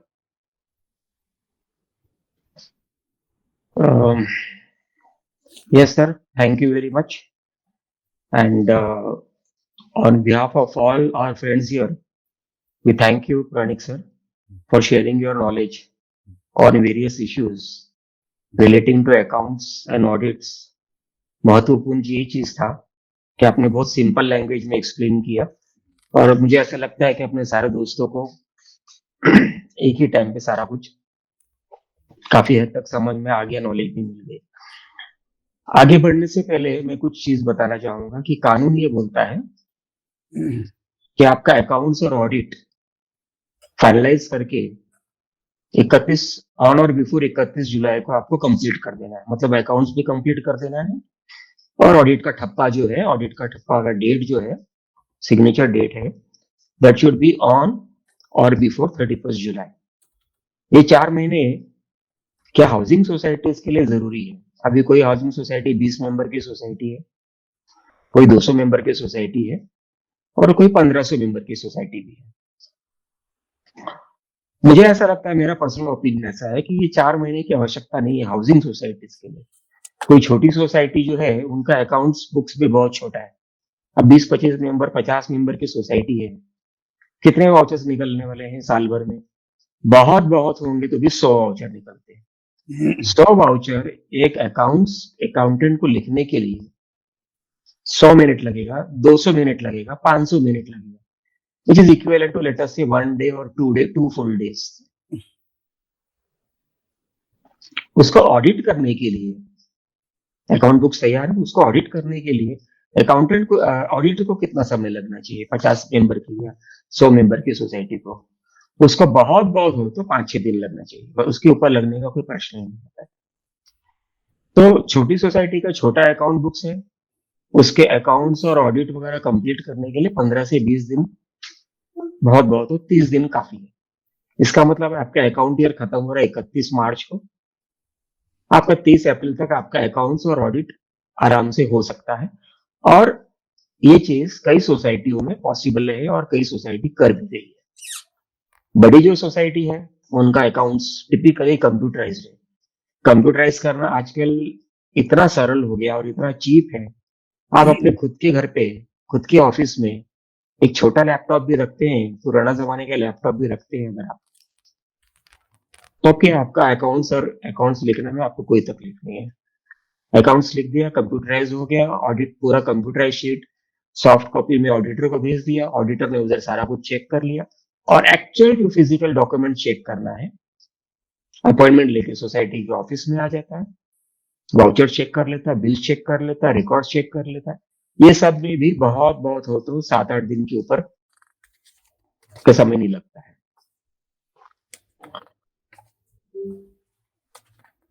Accounts और ऑडिट करना छोटी सोसाइटी के लिए 7 से 10 दिन, बहुत बहुत हो तो 30 दिन, और बड़े सोसाइटी के लिए भी, चूंकि अकाउंट्स मेजरली आपने देखा होगा आपकी खुद की सोसाइटी भी जो है वो मेजरली अकाउंट्स कंप्यूटराइज है। उसका क्या प्रूफ हो सकता है? आपका जो बिल है वो कंप्यूटराइज बन के आ रहा है। जिसका बिल हाथ से लिख के आ रहा है तो आप ये टिपिकली समझ लीजिए कि आपका अकाउंट्स वगैरह हाथ से लिखा जा रहा है, ये छोटा अकाउंट्स है। ये जो 4 महीने हैं, it is okay for very large societies. लेकिन कौन सी टाइप की सोसाइटीज? एग्रीकल्चरल सोसाइटीज है, या क्रेडिट सोसाइटीज है, या मिल्क सोसाइटीज है, दूध सोसाइटीज है, या फार्मर सोसाइटीज है, उनके लिए ठीक है, क्योंकि उनके ऑफिसेज, उनके कार्यभार, उनके डॉक्यूमेंटेशन यहाँ वहाँ फैले होते हैं। तो उनके लिए ये 4 महीना अप्रोप्रिएट है। कानून ये बोलता है आज के दिन पे कि कोई भी प्रकार की सोसाइटी हो, हर सोसाइटी को 4 महीने का मुद्दत दिया जाता है अकाउंट्स वो ऑडिट फाइनलाइज करने के लिए। We at CHS Help Forum are making active representations before the cooperative department to make separate rules and reduce time duration for accounts and audit, including compulsory computerized accounting. एक और छोटी सी जानकारी के लिए, क्योंकि कई क्वेरीज ऐसे आते रहते हैं कि सोसाइटी, हाउसिंग सोसाइटी खास करके, दे हैव, जैसे ही उनका टर्नओवर, जैसे ही उनका income and receipts crosses, I am not saying turnover now, I am saying income and receipts crosses 20 lakhs, उनको जीएसटी रजिस्ट्रेशन करना कंपलसरी है, नहीं तो उनको उनके ऊपर 25,000 रुपए का पेनल्टी है। सोसाइटी को जीएसटी हर इनकम और रिसिप्ट पे डिडक्ट करना है, provided your turnover, your income and receipts crosses 20 lakhs। अभी आपका इनकम और रिसिप्ट्स में क्या क्या चीज हो गया? आपका रेगुलर मेंटेनेंस, सर्विस और मेंटेनेंस जो आ गया वो तो आ ही गया, लेकिन साथ में कोई अगर सोसाइटी ने पेनल्टी लगाई है तो उस पर भी जीएसटी कटना है। आपके मेंबरशिप फीस है, entrance fees, membership entrance fees, membership transfer fees, share transfer premium, any donations, even donations पे टैक्स कटता है, जीएसटी कटना है। वेरी सरप्राइजिंग बट है वैसा। शिफ्टिंग चार्जेस लेती है कोई सोसाइटी कई बार टेनेंट से, या आपसे, या इससे, या उससे, या कुछ चीज डैमेज हो गई सोसाइटी में, आपने दीवार डैमेज कर दिया या और कुछ हो गया, उस पर भी जीएसटी लगेगा। अगर आपसे कोई भी चार्ज लिया, सोसाइटी का टर्नओवर 20 lakhs के ऊपर है, आपको जीएसटी लगना है। जीएसटी किस चीज पर नहीं लग रहा है, ये एक चीज वेरी खुलासा करने वाली बात है। जीएसटी डिपार्टमेंट का खुद का नोटिफिकेशन है कि municipal taxes, municipal property taxes, आपको म्युनिसिपल प्रॉपर्टी टैक्स का 100 रुपए का बिल आया, उस पर जीएसटी नहीं लगेगा। पानी का बिल आया म्युनिसिपैलिटी का, उस पर जीएसटी नहीं लगेगा। Any tax, non agriculture tax का बिल आया, उस पर जीएसटी नहीं कटेगा। प्रोफेशन टैक्स, उस पर जीएसटी नहीं कटेगा। तो ये सब छोटी छोटी चीजें हैं जो अकाउंट्स और ऑडिट से संबंधित है। ऑडिटर को ये चीज का ध्यान रखना जरूरी है। ऑडिटर को ये पूछना है कि आपने अकाउंट्स 4 महीने तक क्यों डिले किया हुआ, आपके तो खाली 100 वाउचर है। ऑडिटर को लिखना है कि ये हो सकता था, ताकि it sends A trend. Now हम लोग अपने दोस्तों से प्रश्न लेते हैं। आज के विषय पर ही सिर्फ प्रश्न लेंगे, और कोई भी प्रश्न आज का विषय को छोड़ के है तो उस प्रश्नों का उत्तर हम नहीं लेना देना करेंगे।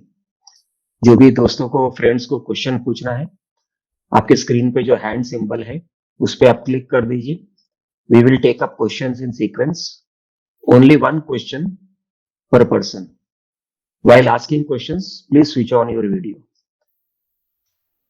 Please click the hand symbol on your screen to ask questions. Thank you, friends. Okay. So our first question is by Mr. Kishan Bhosle. Hello sir, नमस्कार. नमस्कार साहेब. सर, मला विचारायचं होतं One की minute, one आमचं minute, Kishan साहब.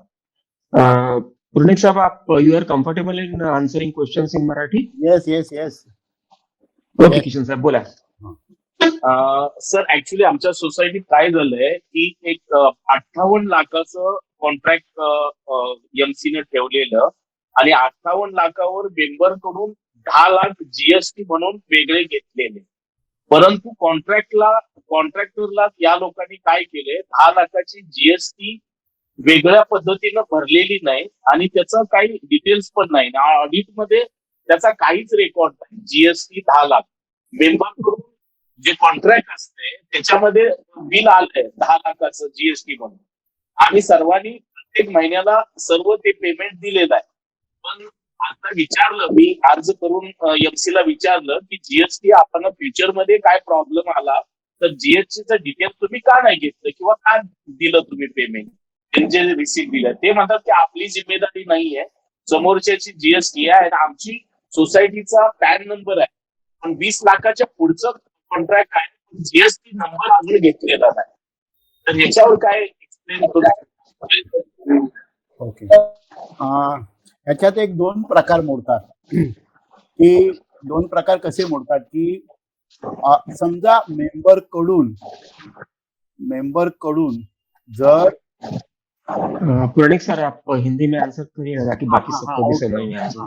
Thank you sir. इसमें दो चीजें होती है कि अगर सोसाइटी ने आपसे जीएसटी ऑन कॉन्ट्रैक्ट के लिए पैसा अगर लिया है तो ये सोसाइटी की जिम्मेदारी है कि अगर उन्होंने कॉन्ट्रैक्ट में जीएसटी नहीं पे किया होगा तो वो पैसा अलग से रखें, ये उनकी जिम्मेदारी है.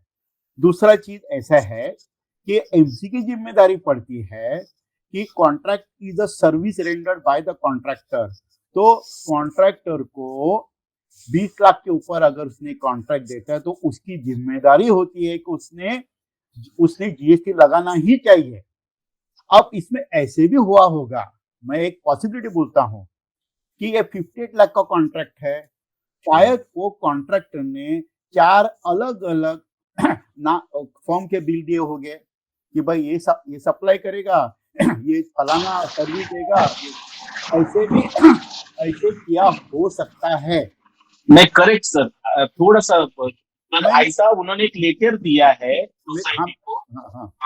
उन्होंने बोला है कि उसमें अलग अलग नाम से हम लोग बिल देंगे और अलग अलग अमाउंट से आप पे करो, ऐसा.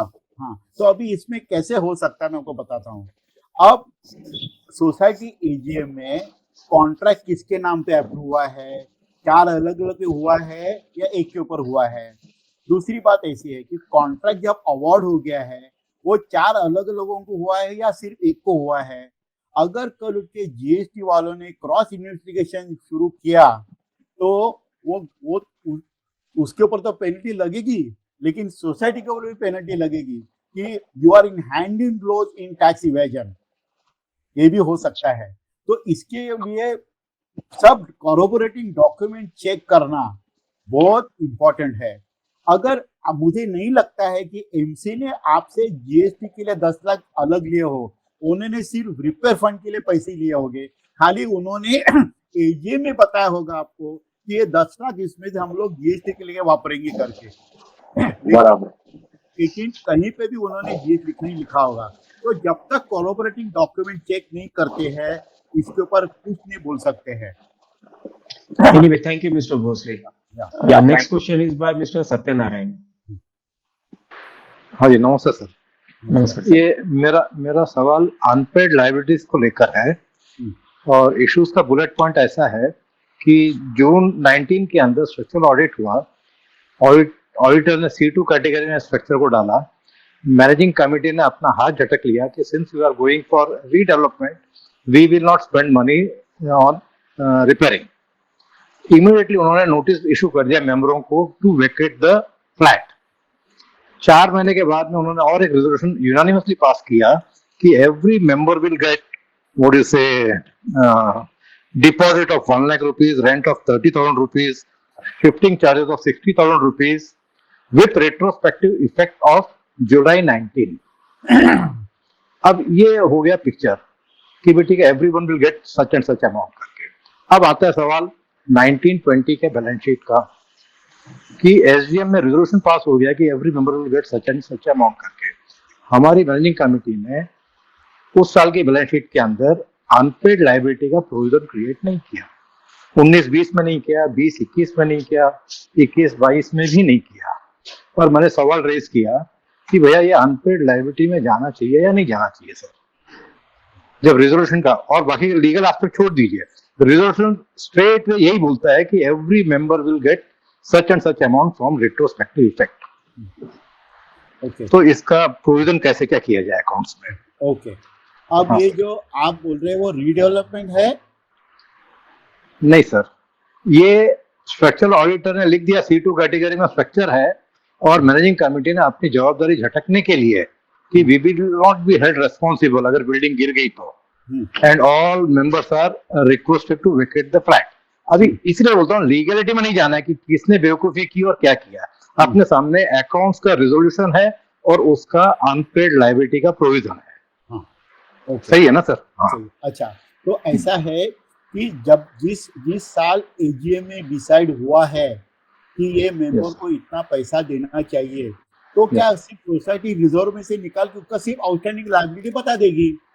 लेकिन Right, sir. उस साल में मान लो ऐसे 31 मार्च 19 के अकाउंट्स का डिस्कशन चल रहा है जुलाई 19 में, हाँ, तो उसका प्रोविजन आएगा 1920 अकाउंट्स में। Right sir.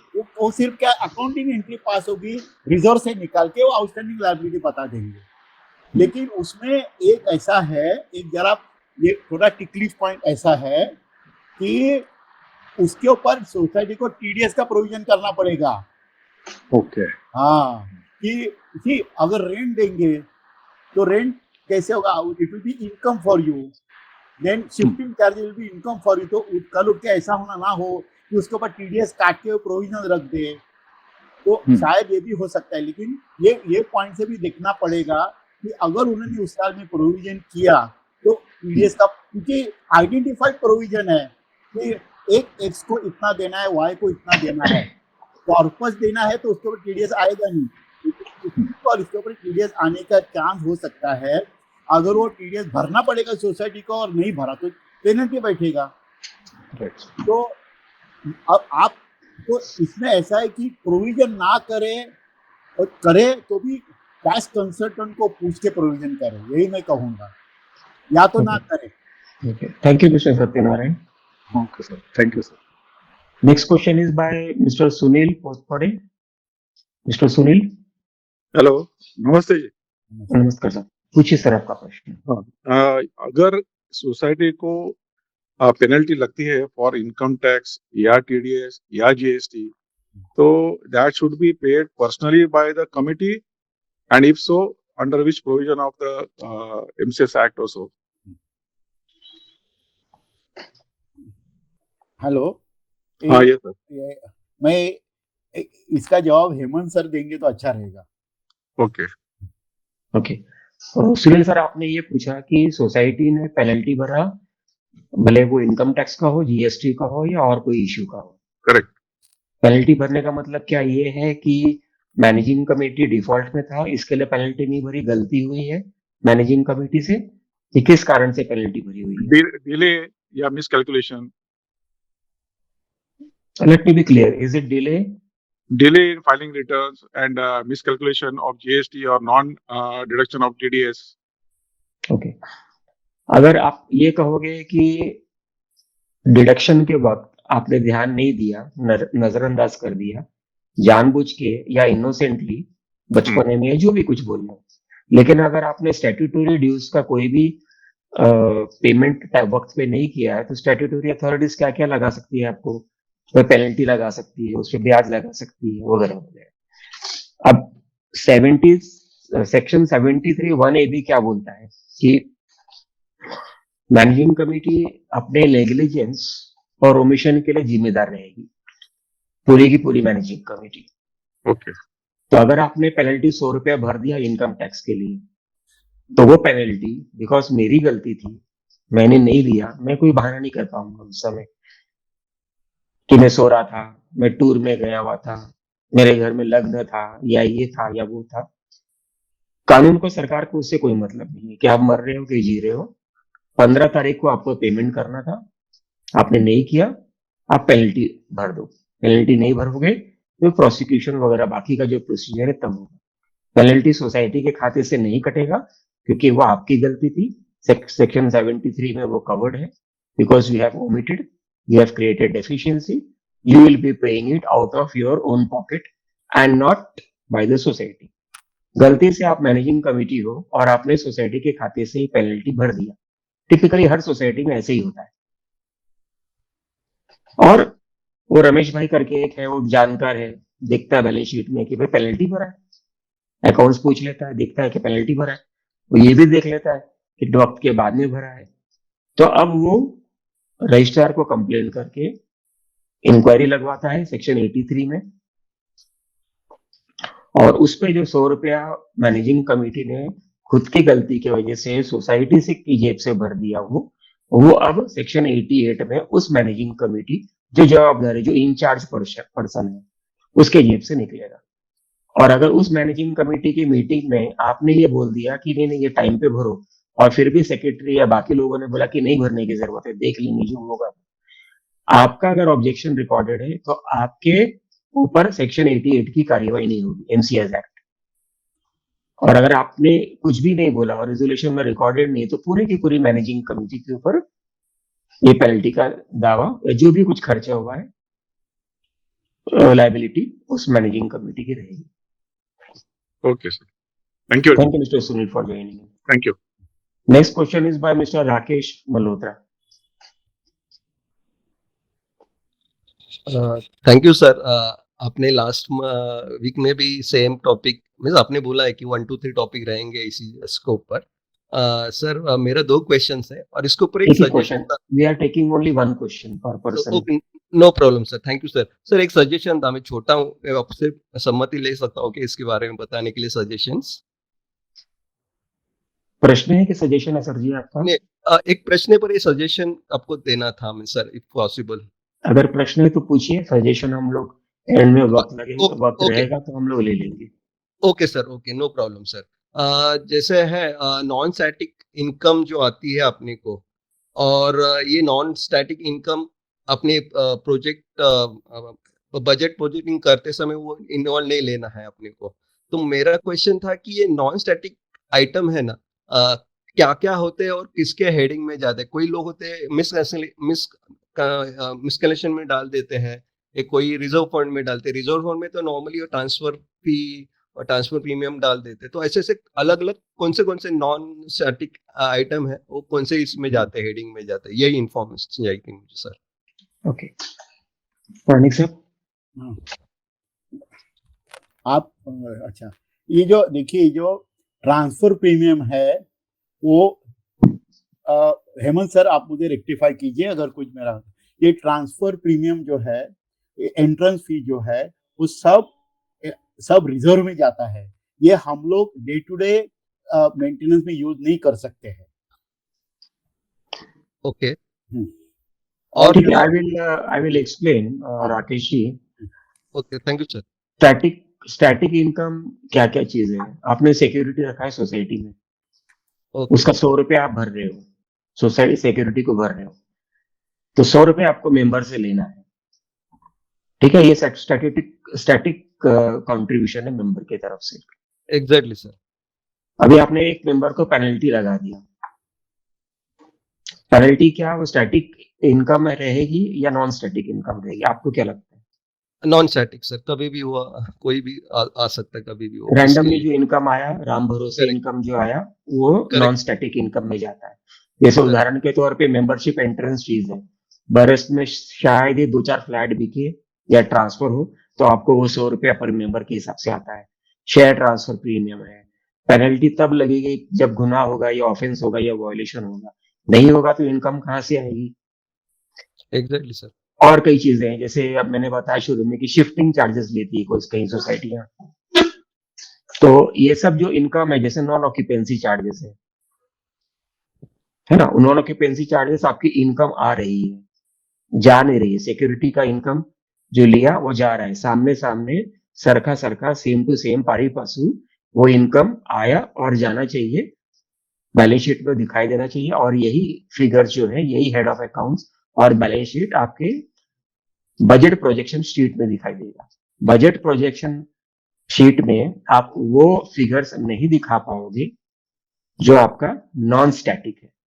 That is what is called as budget projection. So अगर बजट प्रोजेक्शन में स्टैटिक इनकम लेना है तो क्या क्या चीज का लेना है? उदाहरण के तौर पे सिक्योरिटी हो गया, सैलरीज हो गई, सैलरीज तो देना ही देना है, पानी का खर्चा भी देना देना है, बिजली का खर्चा भी देना देना है। इस तरह 7, 8, 10 आइटम, 15 आइटम या 20 item depending on the type of society.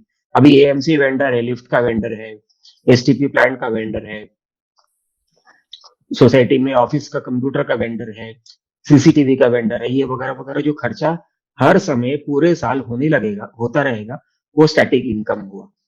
Budget projection sheet में स्टैटिक इनकम का हेड ऑफ अकाउंट्स आएगा, उसका 3 साल का फिगर आएगा और चौथे साल का प्रोजेक्टेड फिगर आएगा।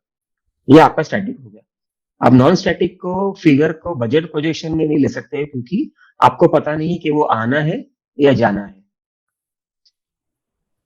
नॉन स्टैटिक का इनकम जो भी कुछ आता है, एक ईमानदार अकाउंटेंट होगा, एक ईमानदार मैनेजिंग कमेटी होगी और एक जानकार ऑडिटर होगा, तो वो इनकम जो है उसको शिफ्ट कर देगा वो रिजर्व फंड में। ठीक है, वो normal expenditure, day to day routine normal expenditure में ये नॉन स्टैटिक इनकम यूज नहीं करोगे आप। However, how to use this? How to use this reserve fund? आपका कोई बड़ा खर्चा निकलने वाला है सोसाइटी में, अंदेशा लगा लीजिए, कैलकुलेट कर लीजिए कि भाई अभी तो गार्डन में मट्टी डालनी है तो 2 लाख रुपए की मट्टी आएगी, बड़ी सोसाइटी तो ज्यादा लगने वाला है। आप बोलेंगे कि भी गटर सिस्टम इंप्रूव करना है या ड्रेनेज सिस्टम इंप्रूव करना है या पाइपलाइन इंप्रूव करना है वगैरह, तो आप ये फंड्स कहाँ से लाएंगे? या तो सोसाइटी के लोगों से लोगे या तो आपका सिंकिंग फंड निकालोगे उस काम के लिए। ये सोचना गलत रहेगा कि सिंकिंग फंड खाली सिंकिंग पर्पसेस के लिए यूज कर सकते हो। अब 2019 की कानून की बंदी होने के बाद में आपका सिंकिंग फंड आप हर किसी चीज के लिए यूज कर सकते हो, प्रोवाइडेड आप जनरल बॉडी का प्रॉपर परमिशन लोगे, प्रोजेक्शंस दिखाओगे, एस्टिमेट्स दिखाओगे, फिक्स डिपॉजिट यूज करने का प्रोविजन दिखाओगे, रेजोल्यूशन पास करोगे कि सिंकिंग फंड से 100 रुपए निकालना है और इस खर्चे में यूज करना है, या तो रिपेयर फंड से निकालना और इस खर्चे में यूज करना है, और ऊपर से उसका super duper item reserve fund. तो हमेशा ये ध्यान रहे कि सोसाइटी प्रूडेंट सोसाइटी आपका रिजर्व फंड को निकाल के पहले यूज कर ले, सिंकिंग फंड रिजर्व फंड पड़ा रहने दे और रिपेयर फंड पड़ा रहने दे। और स्टैटिक इनकम में से बाकी जो लेफ्ट ओवर बचता है कभी कभी, उसमें से 25% वो रिजर्व फंड में फिर से ट्रांसफर कर देना आपको। ये तो बायलॉज में भी लिखा हुआ है। Correct sir. Anyway, thank you mister Rakesh for joining in. Sir means heading reserve fund के अंदर ही जाना चाहिए सब नॉन स्टैटिक। यस, और कहाँ पे डालेंगे सर जी आप? हाँ नहीं, इसीलिए मैं जानना चाहता था कि और कोई हेडिंग होता है क्या इसके लिए। आपका कोई सुझाव है तो बताइए, और कहीं डालना चाहो तो मुझे भी नहीं सीखने सर, मिल जाएगा। नहीं मुझे पता नहीं है सर, इसके लिए आपसे मैं पूछ रहा था सर। Thank you. प्रोनिक sir, can you guide me something on this thing, non static income और किस में डालने का? नहीं, there is no scope, there is no scope. Thank you sir. अच्छा सर, डॉक्यूमेंट जो लेते हैं अपन 10 रुपीज या 100 रुपीज, वो भी नॉन स्टैटिक ही में ही जाएगा ना? वो डॉक्यूमेंट चाहिए अपने सोसाइटी से। Yes sir, thank you sir. Yes. Okay, next question is by Mr. Tushar. Mr. Tushar.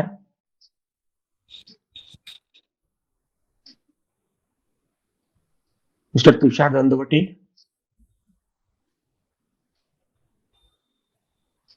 Okay, next question is by Mr. Ramesh Kelkar.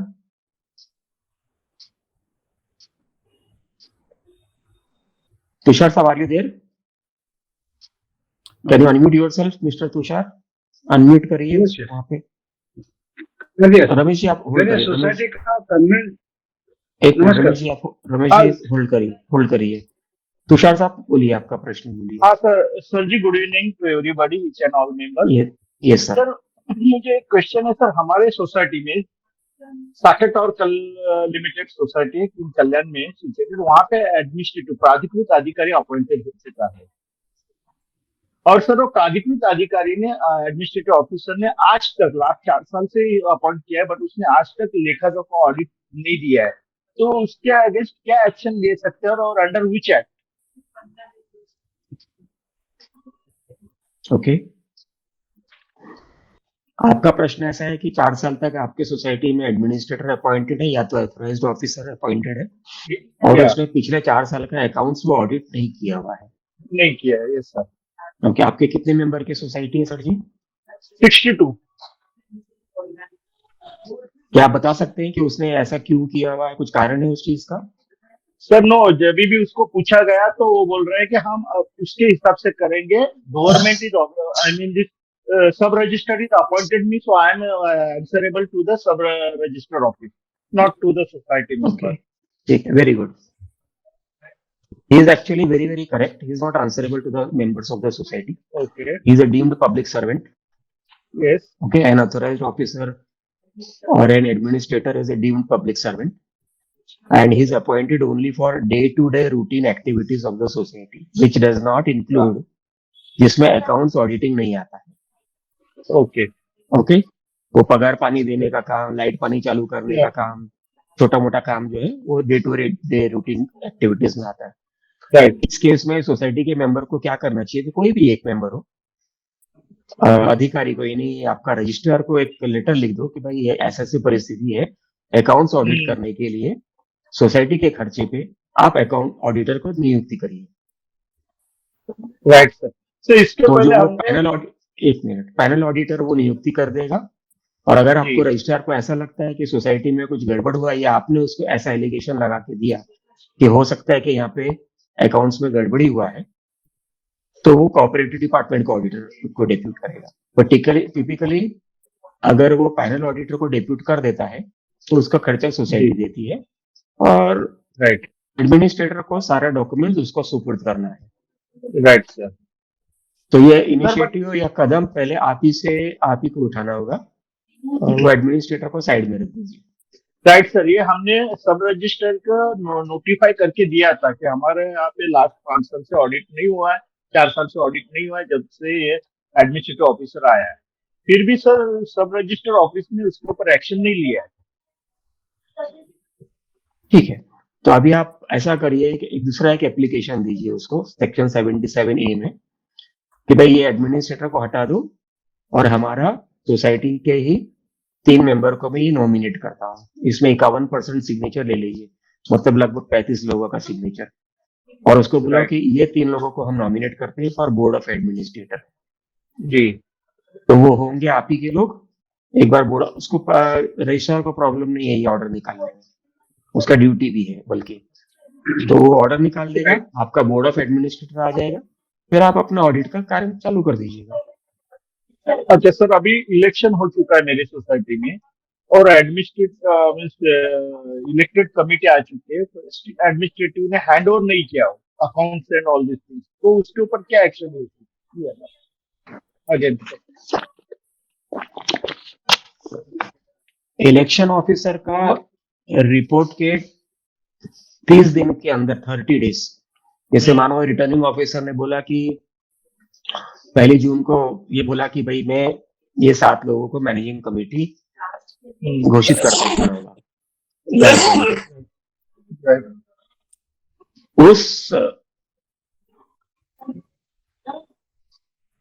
उस 1 जून से एडमिनिस्ट्रेटर को आपको चार्ज दे देना है 30 दिनों के अंदर। Okay sir. और अगर वो चार्ज आपको नहीं देता है तो आप सोसाइटी में उसका एंट्री आप बंद कर दीजिए, ताला लगा दीजिए सोसाइटी ऑफिस में, सब कुछ सील बंद कर दीजिए। आप खुद भी मत एंट्री करिए और उसको भी मत एंट्री कर दीजिए। एक पंचनामा बना लीजिए 4-5 लोगों का मिलके कि ये परिस्थिति है, We are the elected office bearer using our authority as a governing body of the society under section 27. हम लोग ये ऑफिस सील करते हैं, पंचनामा बना लीजिए, कवरिंग लेटर बनाइए, डेप्यूटी रजिस्ट्रार को हैंड ओवर कर दीजिए और दोबारा वो एडमिनिस्ट्रेटर को अंदर आने मत दीजिए। आपका जो रिटर्निंग ऑफिसर का रिपोर्ट है कि आपको चुना हुआ है, वो उठा के आपके बैंकर को भी दे दीजिए कि ये अब ये एडमिनिस्ट्रेटर को अकाउंट ऑपरेट करने का अधिकार नहीं है। ये कर दीजिए, इसके बाद में आपका काम ज्यादा आसान हो जाएगा। सर बट करेक्ट सर, अगर हमने बैंक में ये सबमिट किया तो कल उठ के मैं चेक्स लाइक इलेक्ट्रिसिटी बिल और एनी अदर बिल वो तो स्टॉप हो जाएगा, देन सोसाइटी विल सफर ना sir, member will be suffer end of the day. आपको शुरू में ही ये कार्यवाही कर लेनी चाहिए था अगर आपको ये प्रश्न आता है तो। जी हाँ, क्योंकि एडमिनिस्ट्रेटर आपको हैंडओवर अगर 3 महीने नहीं करता है, 6 महीने नहीं करता है, साल भर नहीं करता है, तो आपकी कमेटी ऑटोमेटिकली डिसॉल्व हो जाती है, ये बोल के कि आपने खुद ही you people are not interested in taking over the charge. Right, आप क्या करोगे? ओके, तो हमने सर जी सर करेक्ट सर, हमने इलेक्टेड मेंबर ने सर एक लेटर दे दिया है टू द सब रजिस्टर कि हमें हैंड ओवर दे दो करके, फिर भी सर फॉलो अप लास्ट करिए सर, फॉलो अप करिए sir. Ji sir okay, will take up next question by mister Ramesh Kelkar. Ramesh ji,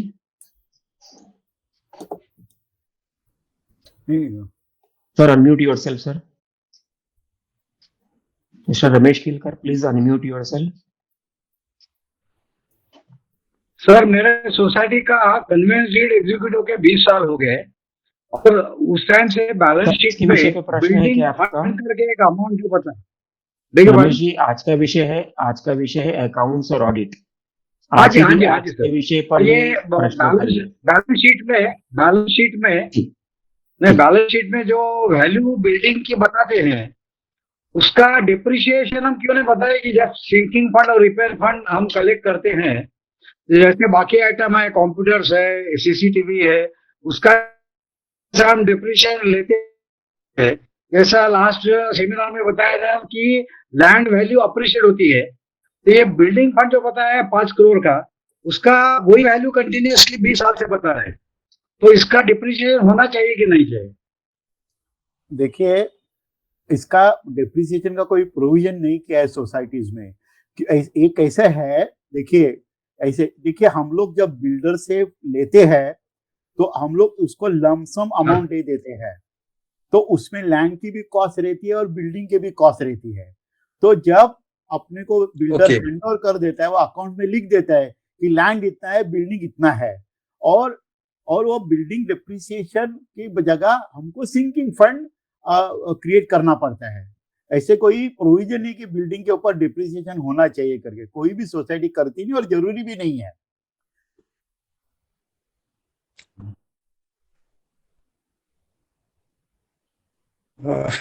Now I'm a bit confused, sir, because like all other items, we show depreciation and the cost of flats actually go up. For example, the cost of total flats is say 5 crores. Today it may be more than 100 crores. If that is the situation, then why do we collect sinking fund and repair fund if there is no depreciation? वही अभी देखिए, आप building depreciate करो ना करो, हाँ, उसको repair तो देखिए, जनरली कंपनीज एक्ट में बिल्डिंग का लाइफ 65 ईयर्स पकड़ा जाता है, 65 ईयर्स। दैट मीन्स डिप्रिसिएशन का कितना आएगा? हार्डली 1 और 2% आएगा पर एनम, मैक्सिमम 2% से भी कम आएगा। तो ये एक प्रोविजन है, और इसलिए मैंने शुरू में भी कहा था कि हम लोग जो सिंकिंग फंड लेते हैं वो कंस्ट्रक्शन कॉस्ट जब हुआ तब कर लेते हैं। जब 20-30 साल के बाद रिपेयर आता है तो कॉस्ट कितनी बड़ी होगी, तो उस हिसाब से अपने को सिंकिंग फंड भी बनाना चाहिए। मैंने शुरू में ही बोला था, तो ये मिसमैच होते ही रहेगा, ये मिसमैच होते ही रहेगा, उसमें कुछ नहीं कर सकते हम लोग। Okay sir, thank you mister Ramesh. और अगर आपको चाहिए तो आप रिजोल्यूशन पास करके बिल्डिंग के ऊपर डिप्रिसिएशन चालू कर दीजिए 65 इयर्स का, कोई रोकेगा नहीं। Resolution, I'm just asking you my personal query, as a curiosity. Because society has not constructed that building. The building was constructed by the builder. He just handed it over to us. Yes. Okay. We'll take next question by Mr. M.H. Kapadia. हाँ जी, can you hear me? Hello, हाँ, can you हाँ। Hear me? Yes yes, बोलिए साहब. Sir, money has been withdrawn from the sinking fund by the MC without a proper general body resolution, which is a criminal breach of faith. Now, in such circumstances, I understand that the MC has to personally pay that amount. Is that correct? And under which section they have to pay that amount? Hemant sir will answer this. Kapadia साहब, आप ये कह रहे हो कि बिगर resolution का managing committee ने, बिगर general body के रेजोल्यूशन का, बिगर मैनेजिंग कमेटी के रेजोल्यूशन का सिंकिंग फंड विड्रॉ कर लिया हुआ है. हाँ जी. और उस सिंकिंग फंड को विड्रॉ करके क्या किया हुआ है? वो बिल्डिंग का कंस्ट्रक्शन में यूज किया, रिपेयर में. अच्छा, ठीक है. अगर उसको बिल्डिंग कंस्ट्रक्शन रिपेयर के लिए यूज किया तो क्या उसका एविडेंस या नोटिंग्स बैलेंस शीट में दिखाया गया है कहीं ना कहीं? यस. ओके. और टिपिकली जब आप सिंकिंग फंड को ब्रेक करना चाहोगे तो आपको जीबी का रेजोल्यूशन उस पर्टिकुलर प्रोजेक्ट रिपोर्ट के अगेंस्ट में सैंक्शन करवाना है, या तो मेंबर से पैसा लेना है. और अगर वैसा सैंक्शन नहीं है तो मैनेजिंग कमेटी उस सिंकिंग फंड को ब्रेक नहीं कर सकती है. अगर कर भी लिया है तो वो एक ऑफेंस तो है ही है. मैनिपुलेशन ऑफ डॉक्यूमेंट्स हो गया वो चीज without general body's authority. Sinking fund is not a fund which is to be used for day-to-day routine affairs of the society unless and until there is a resolution of the GB for that purpose. However, section 71 क्या बोलता है कि अगर आपने कोई भी पैसा use कर लिया और उसका प्रॉपर डॉक्यूमेंट्री एविडेंस आपके पास मौजूद है, उसमें खाने पीने का हिसाब किताब नहीं हुआ है, उसमें मिस अप्रोप्रिएशन ऑफ फंड्स भी नहीं हुआ है, और मैनेजिंग कमेटी ये प्रूव कर देती है कि ठीक है मेरे से गलती हुई, मैंने सिंकिंग फंड को विड्रॉ कर लिया, लेकिन ये 100 रुपया का काम देखो, ये है, ये कंप्यूटर रखा हुआ है, ये 100 रुपया है, इसका बिल है, इसका टीडीएस भरा हुआ है, इसका जीएसटी भरा हुआ है, ये एक जेन्युइन लेजिटिमेट एक्सपेंडिचर है. अगर मैनेजिंग कमेटी ये प्रूव कर देती है तो सेक्शन 71 में ऑफेंस नहीं है. और अगर ये प्रूव नहीं करती, जैसे 100 रुपए निकाल लिया, कंप्यूटर भी नहीं है, जीएसटी भी नहीं कटा है, कुछ भी नहीं कटा है, और ये साबित हो गया कि भाई गैर कानूनी ढंग से गैर कानूनी चीज के लिए पैसे निकाले, तो फिर वो क्रिमिनल आईपीसी सेक्शन भी लग जाएंगे और 146, 147 एमसीएस एक्ट भी लग जाएगा उसके ऊपर. Sir, one more thing you said that any penalty levied by any statutory authority for delayed of filing of income tax return, MC has to personally bear the cost. Now, can the AGM waive it and say MC need not pay and the society can pay? Can that be done? Okay. Now in the general body says कि building के नीचे 16 pillars है ना, 16 pillars हैं, और उसमें से एक पिलर को काट के निकाल दो और वहां पे प्लेग्राउंड बनाते हैं या हॉल बनाते हैं या पार्किंग बना लेते हैं. तो what do you think, would it be proper, mister Kapadia? No. So you mean to say कि एमसी के रेजोल्यूशन पास होने के बावजूद भी कोई गैर कानूनी रेजोल्यूशन पास हुआ है, तो एमसी के जीबी के गैर कानूनी रेजोल्यूशन पास होने के बावजूद भी जीबी का डिसीजन मान्य होना चाहिए कि नहीं होना चाहिए? What do you think? See, if it's wrong, I don't think the general body should go outside the scope of the law. So similarly, the sinking fund withdrawal, etc., is within the scope of the law. A general body cannot say कि I am the general body supreme authority, section 72 हम कुछ भी कर सकते हैं तो हम कुछ भी करेंगे, ऐसा कानून में नहीं जाएगा. जब मामला कोर्ट कचहरी में जाएगा, जब क्रिमिनल कोर्ट में जाएगा, तो काफी कुछ गड़बड़ भी हो सकता है. Anyway, Mr. Kapadia, thank you for it. Next question is by Miss Linda Rodriguez. Good evening, Hemant sir. Good evening, ma'am. Good evening, Mahadev sir. Sir, my question. Sir, मेरा क्वेश्चन ये है कि आपने सर्विस चार्जेस के बारे में बताया था कि बाकी 65 के हिसाब से, तो जब भी बैलेंस शीट हमारा आता है तो सर्विस चार्जेस की हेडिंग में वो फिगर नहीं दिखाते हैं, तो ऐसे में हम और ना ही कोई फाइल नोटिंग्स है कि सर्विस चार्जेस से ये एक्सपेंसेस स्पेंड किया है, तो ऐसे में मतलब हमें समझ में आना बहुत मुश्किल है कि सर्विस चार्जेस कहाँ पर स्पेंड हुआ है, तो क्या एक्शन ले सकते हैं और कौन सी एक्ट में? या आपका आपका सवाल सही है। अब देखिए कि जब बजट बनता है तब बजट नेक्स्ट ईयर के लिए अप्रोक्सीमेट होता है कि सिक्योरिटी का बजट इतना है, हाउसकीपिंग इतना बजट है, एएमसी इतना बजट है। तो जनरली सोसाइटी क्या करती है कि ये सब पूरा लमसम एक सर्विस चार्जेस के हिसाब से रिकवर करती है। और अभी आप कैसे चेक कर सकते हो? सिंपल सी बात है, अभी प्रॉपर्टी टैक्स रिकवरी अलग बताते हैं, सिंकिंग फंड रिकवरी अलग बताते हैं, रिपेयर एंड मेंटेनेंस फंड अलग बताते हैं, मेजर फंड अलग बताते हैं। अभी बचता क्या है? Service charges which are fix cost, correct है। तो आप ये चेक कर सकते हैं कि प्रॉपर्टी टैक्स एक्सपेंस के साथ मैच होता है कि नहीं है, सिंकिंग फंड उन्होंने ट्रांसफर किया है कि नहीं है। तो वो अगर सर्विस चार्ज में से क्या क्या आते हैं, फिक्स आइटम आते हैं, ऑडिट फी है, इलेक्ट्रिसिटी बिल है, मीटिंग एक्सपेंस और सब जो दिए है, वो आप सामने चेक कर सकते हैं कि भाई इतना सर्विस चार्ज रिकवर हो गया है और उन्होंने एक्सपेंस हेड इतने बताए हैं, मैच हो रहा है कि नहीं हो रहा है करके। तो आप पता चलेगा कि भाई हाँ, ये जो सर्विस चार्ज है ये फीस कॉस्ट के लिए यूज हो रहा है करके। अब उसमें कभी कभी ऐसे भी होता है, मैं पॉइंट बोलता हूं कि कभी कभी maintenance service charges society appropriate recover नहीं करती है। तो क्या होता है, जो बैंक का इंटरेस्ट इनकम आता है वो सरप्लस में आके वो भी पैसा मेंटेनेंस में यूज हो जाता है। वो भी आप लोग फाइंड आउट कर सकते हो। कैसे फाइंड आउट कर सकते हो? कि बैंक का इंटरेस्ट निकाल दीजिए और उसके बाद में सोसाइटी में सरप्लस बैठता है कि नहीं बैठता है।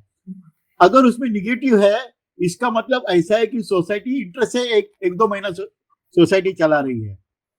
तो थोड़ा वो जो कुछ भी सोसाइटी में अकाउंट वाले, उनसे एक बार पूछ के आप फाइंड आउट भी कर सकते हो इनडायरेक्ट वे कि ये कैसे हम लोग इसको सिक्योरिटी एक्सपेंस हो, हाउस के ऑल दैट टोटल देते हैं वो लोग, वो टोटल देखना चाहिए कि भाई ये मैच हो रहा है कि नहीं हो रहा है, दैट ऑल। क्योंकि वेरिएबल का वेरिएबल में डेबिट होगा, उसका फिक्स में डेबिट नहीं होगा। Yes, it is like that. अभी इसमें depreciation is non cash charge, दो आप नहीं कंसीडर कर सकते हैं। ओके सर, लेकिन ऑडिटर को इनवाइट नहीं किया जाता एजीएम में, तो ये सारे चीज पूछने के लिए तो इसमें दो चीज है मैडम। एक तो आप एक लेटर भी लिख सकते हो कि भाई ये इस कानून के तहत आप नेक्स्ट एजीएम से ऑडिटर को बुला लीजिए, तो सोसाइटी एमसी को बुलाना ही पड़ेगा।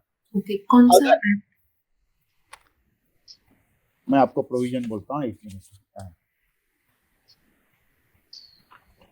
Section 81(5), section 81(5). हाँ, तो आप लिख सकते हो, तो सोसाइटी के ऊपर जिम्मेदारी आ जाएगी भाई ऑडिटर को बुलाओ करके। और मान लो ऑडिटर को नहीं आया तो आप सवाल पूछो, एमसी को पूछिए ये क्यों। अगर वो नहीं है तो उनकी तो जिम्मेदारी पड़ती है, क्योंकि चेयरमैन, ट्रेजरर, सेक्रेटरी उन्होंने अकाउंट साइन किया है ऑडिटर के साथ, तो इनकी जिम्मेदारी होती है कि जवाब दे मेंबर को। Okay, we'll take up next question by Mr. Hari Muralidhar. We are studying short of time. Good evening, sir. Good evening. Sir, I had few questions. As sir said that Only one question, please. Only one question. very short questions. Sir, two questions. Okay? Sir, ledger balance per member wise, society needs to maintain, that is for how many years minimum period? Okay, and appointment of internal auditor, if it has been proposed in the AGM, can AGM reject it, even if one member has asked for? Over to you, sir. अच्छा, मैं इंट्रोड के ऊपर जवाब दूंगा।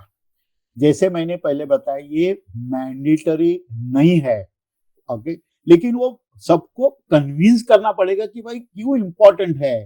अगर majority members अगर agree होते हैं, और ये आप जो पॉइंट है ना एजीएम में ऐड करने के लिए बोल दीजिए एमसी को, with proper logic behind it, let it be a part of the agenda of the AGM, or let the MC put this motion for proposal and approval.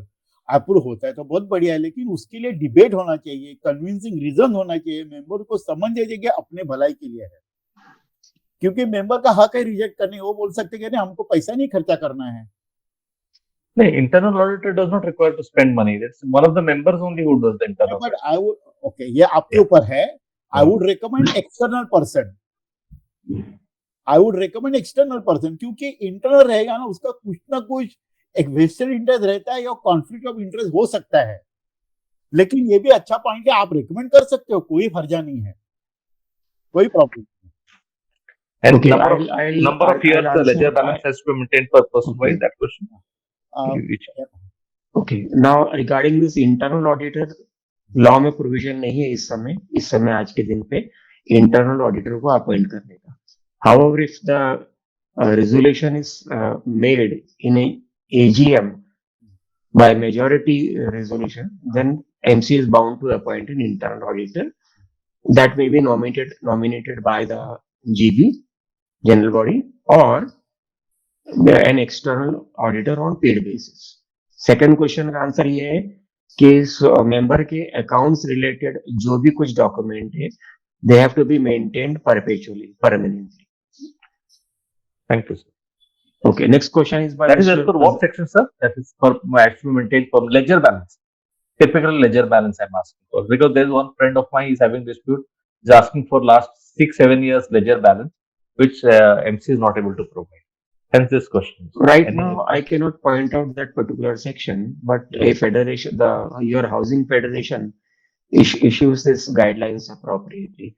You may also check up section 75 and 81 also accordingly. Okay, Mr. Pazare, your question, please.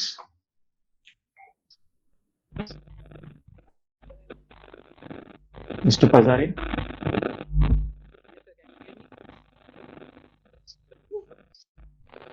We can't hear you, Mr. Pazare. Hello. Hello. A lot of static noise from your side, Mr. Pazare. Can you do something about it? आप ठीक कर लीजिए, then we'll come back to you.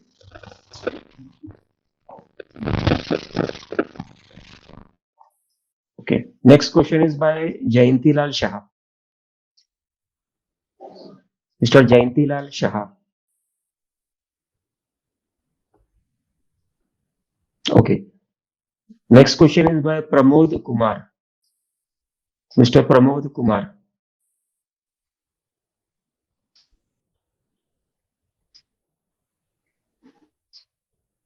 Okay. Can you Question hear by me, Mr. sir? Yes, please switch on your audio, video also, Mr. Pramod Kumar. Video also, yes. Sir, actually, I am a secretary of a small building that is 24 unit. Yes, sir. Yeah, go ahead, please. तो अभी क्या है sir कि हमारी नई building है, नई society है, तो हमें कुछ पता ही नहीं था कि ऑडिट कैसे करना है, क्या करना है, और कोविड पीरियड आ गया इस बीच में, तो हमने 3 साल ऑडिट किया ही नहीं सर. अभी हमने ऑडिट के लिए दिए हैं और उसमें हमें बहुत सारा प्रॉब्लम आ रहा है कि जो सारे पैसे ऑनलाइन ही हमने लिया है, कोई कैश में पेमेंट हमने लिया ही नहीं, और हमने सारा पेमेंट जो वाटर टैंकर है, इलेक्ट्रिसिटी बिल है, वाटर टैंक है, सब सारे पैसे मैंने चेक पे ही दिए. तो जो कुछ लोगों का पेमेंट है वो आया है ऑनलाइन यूपीआई एड्रेस पे. अब हमारे ऑडिटर बोल रहे हैं कि यूपीआई एड्रेस तुम फाइंड आउट करो कि ये किनका अकाउंट में से आया है. तो उसमें थोड़ा तकलीफ हो रहा है, बट फिर भी व्हाट्सएप पे हमारे पास जितना भी रिकॉर्ड था, तो ऑलमोस्ट 90-95% तक हमने सर्च कर लिया. तो अभी ऑडिट जब फाइनल होगा तो मुझे कुछ प्रॉब्लम आ सकता है क्या? जरूर आ सकता है, क्योंकि हर एक मेंबर का पैसा जो है उसका अकाउंटिंग होना बहुत ही जरूरी है, क्योंकि आप सस्पेंस अकाउंट तो बता नहीं सकते हो. No sir. तो फिर आपको आपके बैंक में जाके पूछना पड़ेगा ये पैसे कौन से अकाउंट से आया है करके. बैंक में इसका रिकॉर्ड जरूर होगा. थोड़ी तकलीफ होगी, लेकिन बैंक में जाके आपको आइडेंटिफाई करना ही पड़ेगा, इससे कोई चारा नहीं है. बस हमने 95% तक सर्च कर लिया. नहीं, आप 0.001% भी चांस नहीं ले सकते हैं. Okay sir. How you have no choice but to get that information from the bank. Mr. Pramod, you can also ask the members to give you confirmation and they will give U A statement कि मैंने फला फला फला payment किया हुआ है। जी bank से अगर काउंटर चेक हो सकता है तो आप वैसे काउंटर चेक कर लो जी। और उसे मैच करने की कोशिश कर लो टू द अच्छा लास्ट सर, और हमारी अवेलेबल बिल्डिंग में रुपी। हमारी बिल्डिंग में और भी ढेर सारे प्रॉब्लम्स हैं। कैसे कि बिल्डर आता है सर, यहाँ पे मारपीट करके जाता है हम लोग। मिस्टर प्रमोद, खाली अकाउंट्स रिलेटेड प्रश्न ले रहे हैं, ओके वो भी एक ही प्रश्न पर मेंबर। ओके, अभी थैंक हमारे यू सर, पास समय भी खत्म हो गया है। Thank you. Will take up next question by Premji Charla. Premji चारला। सर जी, हमारे सोसाइटी 2 साल से रिडोर में चले गई है। सीकिंग फंड हम बोलते हैं सबको बांट दो, जो कुछ बचा है जो 10 लाख के अंदर, तो कुछ है कमेटी कुछ कर नहीं रही है, तो उसके बारे में आप कुछ सजेशन दीजिए। हेमंत सर। चारला साहब, जो सिंकिंग फंड पड़ा हुआ है पिछले मेंबरों का डिटेल्स वगैरह, 2 साल से उसका आपके सिंकिंग फंड रजिस्टर में डिटेल तो मिल ही जाएगा। यस। उस फंड को सोसाइटी मेंबर के या तो मेंटेनेंस बिल में आपको एडजस्ट कर सकते हैं आप आगे जाके with along with interest and dissolve the entire sinking fund that is reflected in the balance sheet of your society. और मेजॉरिटी रेजोल्यूशन से वो सिंकिंग फंड जीबी को डायरेक्ट कर सकते हैं कि उसे लिक्विडेट करके मेंबर को बिल में क्रेडिट कर दिया जाए सर या रिफंड कर दिया जाए। पर मेजॉरिटी का रेजोल्यूशन उसमें लगेगा, उसके अलावा ये काम नहीं होने वाला। सर अभी तो कुछ बिल्डिंग का सिस्टम ही नहीं है, रिडोर में चले गया तो वेकेंट हो गया। अभी नया बिल्डिंग बनेगा तब 5 साल के बाद तभी मेंटेनेंस में जो आएगा ना यस बिल में, तो तब तक पैसा का ऐसा पड़ा रहेगा। यस, आपका बैंक में पैसा पड़ा रहेगा, बैलेंस शीट आपकी हर साल की बनती रहेगी और आपके अकाउंट में सामने क्रेडिट होता रहेगा। जो भी इंटरेस्ट वगैरह जो आता है बैंक का वो सिंकिंग फंड में क्रेडिट होता रहेगा। ये चीज आपको रीडेवलपमेंट के पहले सोच के आप उसको निपटा देना चाहिए। जब आप रीडेवलपमेंट करते हो तो आपको properly strategic legal council, PMC, project management consultant जिसको बोलते हैं, वो प्रॉपरली आपको एंगेज करना पड़ता है।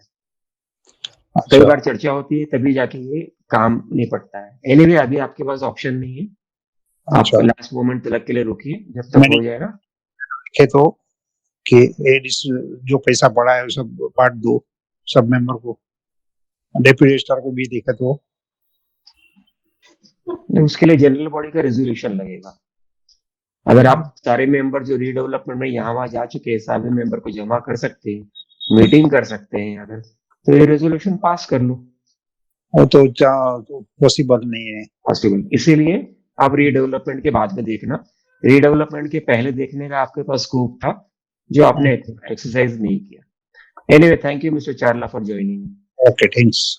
We'll take last question by Femin Hariya. Mister Femin Hariya. Yes sir. Mahadev ji and Hemant ji, very good work done. आप बहुत अच्छा काम कर रहे हैं ऐसा सेमिनार लेके। महादेव जी, ऑडिट रिपोर्ट पे आपने अभी बताया कि ऑडिटर को क्वेश्चन किया जा सकता है और managing committee is bound to give the reply to any questions on audit report. मैंने राइटिंग में मेरी ऑडिटर को भी लिखा था, साइमल्टेनियसली मैनेजिंग कमिटी को भी लिखा था कि भैया XYZ क्वेश्चंस है। उसने ये जवाब नहीं दिए है, न कमिटी ने दिया न मैनेजिंग कमिटी ने दिया, और AGM में बोला मेजोरिटी को किसको क्वेश्चन नहीं है जाने दो, और उन लोग ने पास कर दिया विदाउट गिविंग आंसर्स। और ऑडिटर का जो क्वेरी था, क्योंकि कई सारे रजिस्टर मेंटेन नहीं किया, लेकिन उसने लिखा कि रजिस्टर मेंटेन किए हुए हैं। कई सारी कैश की एंट्रीज थी, कैश का वायलेशन था, 107C 107D का वायलेशन था, उसने बताया नहीं था। ऐसी कई सारी चीजें थी जो मुझे पता थी, तो मैंने उसको स्पेसिफिकली पूछा था तुमने क्यों नहीं लिखा हुआ है, उसका कोई जवाब नहीं दिया। तो इसमें अभी मैं आगे क्या कर सकता हूँ सर, थोड़ा आपका सलाह मिल सकता तो। हेमंत सर, मिस्टर हरिया, आप एक एप्लीकेशन बनाइए अंडर सेक्शन 89A। वो सोसाइटी का इंस्पेक्शन का प्रोविजन है। डेप्यूटी रजिस्ट्रार के पास में एप्लीकेशन बनाइए, 100 रुपए का पोर्ट फी लगाइए, और आपने भी जो जो पॉइंट्स बताए और कोई भी पॉइंट्स एप्लीकेशन बनाने तक आपके मन में आता होगा तो वो सारा लिख लीजिए। वो इंस्पेक्शन होगा, आपको जवाब नहीं दिया उसने, लेकिन जब 89A का इंक्वायरी ऑफिसर आएगा तो उसको वो सारे जवाब दे देगा। जब वो सारे जवाब 89A वाले को देगा, ऑफिसर को देगा, वो अपने रिपोर्ट में दर्ज करेगा और रिपोर्ट की कॉपी आप ले लीजिएगा। तो जवाब यहाँ से नहीं मिल रहा है अगर, तो बैकडोर से भी आप ये जवाब ले सकते हैं। थोड़ा वक्त लगेगा, थोड़ा पैसा खर्चा होगा, लेकिन आपका काम हो जाएगा। सर लकीली आपकी एडवाइस से ही मैंने 89A भी लगाया था और उसका परसों ही मुझे ऑर्डर भी मिल चुका है। 89A भी ऑलरेडी, यानी वो दूसरे मुद्दे के लिए था, लेकिन मुझे लगता है अभी ये भी पॉइंट उसमें कवर हो जाएगा। आप कवर मत होने दीजिए, आप 89A का एप्लीकेशन हर हफ्ते फाइल कर सकते हो, कानून में कोई बंदिश नहीं है। ठीक है, कानून ये नहीं बोलता है कि आपने 89A फाइल किया है तो आप वापस नहीं कर सकते हो। आप हर हफ्ते फाइल करो, हर महीने फाइल करो। कई सोसाइटियों में ऐसा सलाह दिया जाता है कि जब सोसाइटी के मैनेजिंग कमेटी को सुनने को तैयार नहीं है, कान बंद पड़ गए, उसके दिमाग सुन्न हो गया है, जोर जबरदस्ती करते रहते हैं, दादागिरी करते रहते हैं, तो ऐसे दादागिरी सहन करना का अगर आपकी इच्छा है तो आप करिए, और नहीं इच्छा है तो ये 89A का लगाते ही जाइए एप्लीकेशन। आपको क्या तकलीफ है? एप्लीकेशन ड्राफ्टिंग का और टाइपिंग का 50 रुपया, कोर्ट फी का 100 रुपया, और डिप्यूटी रजिस्ट्रार के पास आने जाने का दूसरा 50 रुपया। Isn't it? अगर आपको कोई परेशान कर सकता है तो आपको रास्ता पता होना चाहिए कि सामने वाले को कैसे परेशान करना है। या तो घर पे बैठो, कोल्ड ड्रिंक पीते रहो। Next question is by Swapna Raut. Last question, and then we will conclude today's. Hello hello, Madam, मैं go Audible ahead. Sir? Yes, please sir go मुझे ahead. पूछना है, सिर्फ जिस सोसाइटी में एडमिनिस्ट्रेटर होते हैं उनका income tax return account final होने के होता नहीं है, इसलिए इनकम टैक्स रिटर्न भी नहीं जाता है।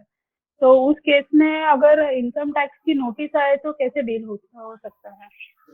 ओके, अभी देखिए ऐसे है कि इनकम टैक्स वालों को कोई मतलब नहीं है कि कमिटी रन कर रही है या एडमिनिस्ट्रेटर रन कर रहा है। तो अगर एडमिनिस्ट्रेशन ने भरा नहीं है तो ये जिम्मेदारी, जो लायबिलिटी जो आएगी वो सोसाइटी के ऊपर ही आएगी, क्योंकि एडमिनिस्ट्रेटर को आप पर्सनली उसके ऊपर पैसा रिकवर नहीं कर सकते हो। क्यों? क्योंकि उसने रजिस्ट्रार ने अपॉइंट किया हुआ है, तो उसके ऊपर तो कोई पेनल्टी आएगी नहीं। तो ये मेंबर की जिम्मेदारी है कि भाई उसको रिमाइंड करते रहे कि भाई आप रिटर्न फाइल कर दो, और नहीं तो हम पेनल्टी हम भरेंगे करके। ये आप कर सकते हो, या तो रजिस्ट्रार को लिख सकते हो कि फलाना ऐसे हो रहा है, आप कर दो। लेकिन कुछ भी हो, इनकम टैक्स को एडमिनिस्ट्रेटिव ऑफिस कोई मतलब नहीं है। फाइनली उसकी पेनल्टी टैक्स जो आएगा वो सोसाइटी के ऊपर ही आएगा। Okay sir. वैसे फ्रेंड्स को ये बता दूं, सारे फ्रेंड्स को, कि सोसाइटी में जो एडमिनिस्ट्रेटर आता है वो आपके बुलाने पे आता है। मतलब आपने गैर कानूनी काम किया, सोसाइटी को ठीक से संभाला नहीं, तब एडमिनिस्ट्रेटर आता है। एडमिनिस्ट्रेटर आपकी सोसाइटी में जबरदस्ती नहीं घुसता है। हेंस एडमिनिस्ट्रेटर जो गलती करता है वो एक्चुअली ये मान के चलो कि हम लोग खुद ही गलती करते हैं। Anyway, I will conclude today's webinar. On behalf of all our friends, we wish to thank our speaker, Chartered Accountant Mr. Mahadev Puranik, for sharing his knowledge and answering all the questions of our members over here. Thank you once again, Puranik sir. Yeah, thank you. Thank you, Hemant sir, for giving the opportunity. Thank you, sir. Thank you all friends for joining and supporting today's webinar. With the permission of all our friends, we will conclude today's webinar. Thank you all friends for attending this knowledge sharing and experience sharing webinar. Wishing all friends a healthy and peaceful life forward. Thank you everybody, and bye bye. Thank you sir.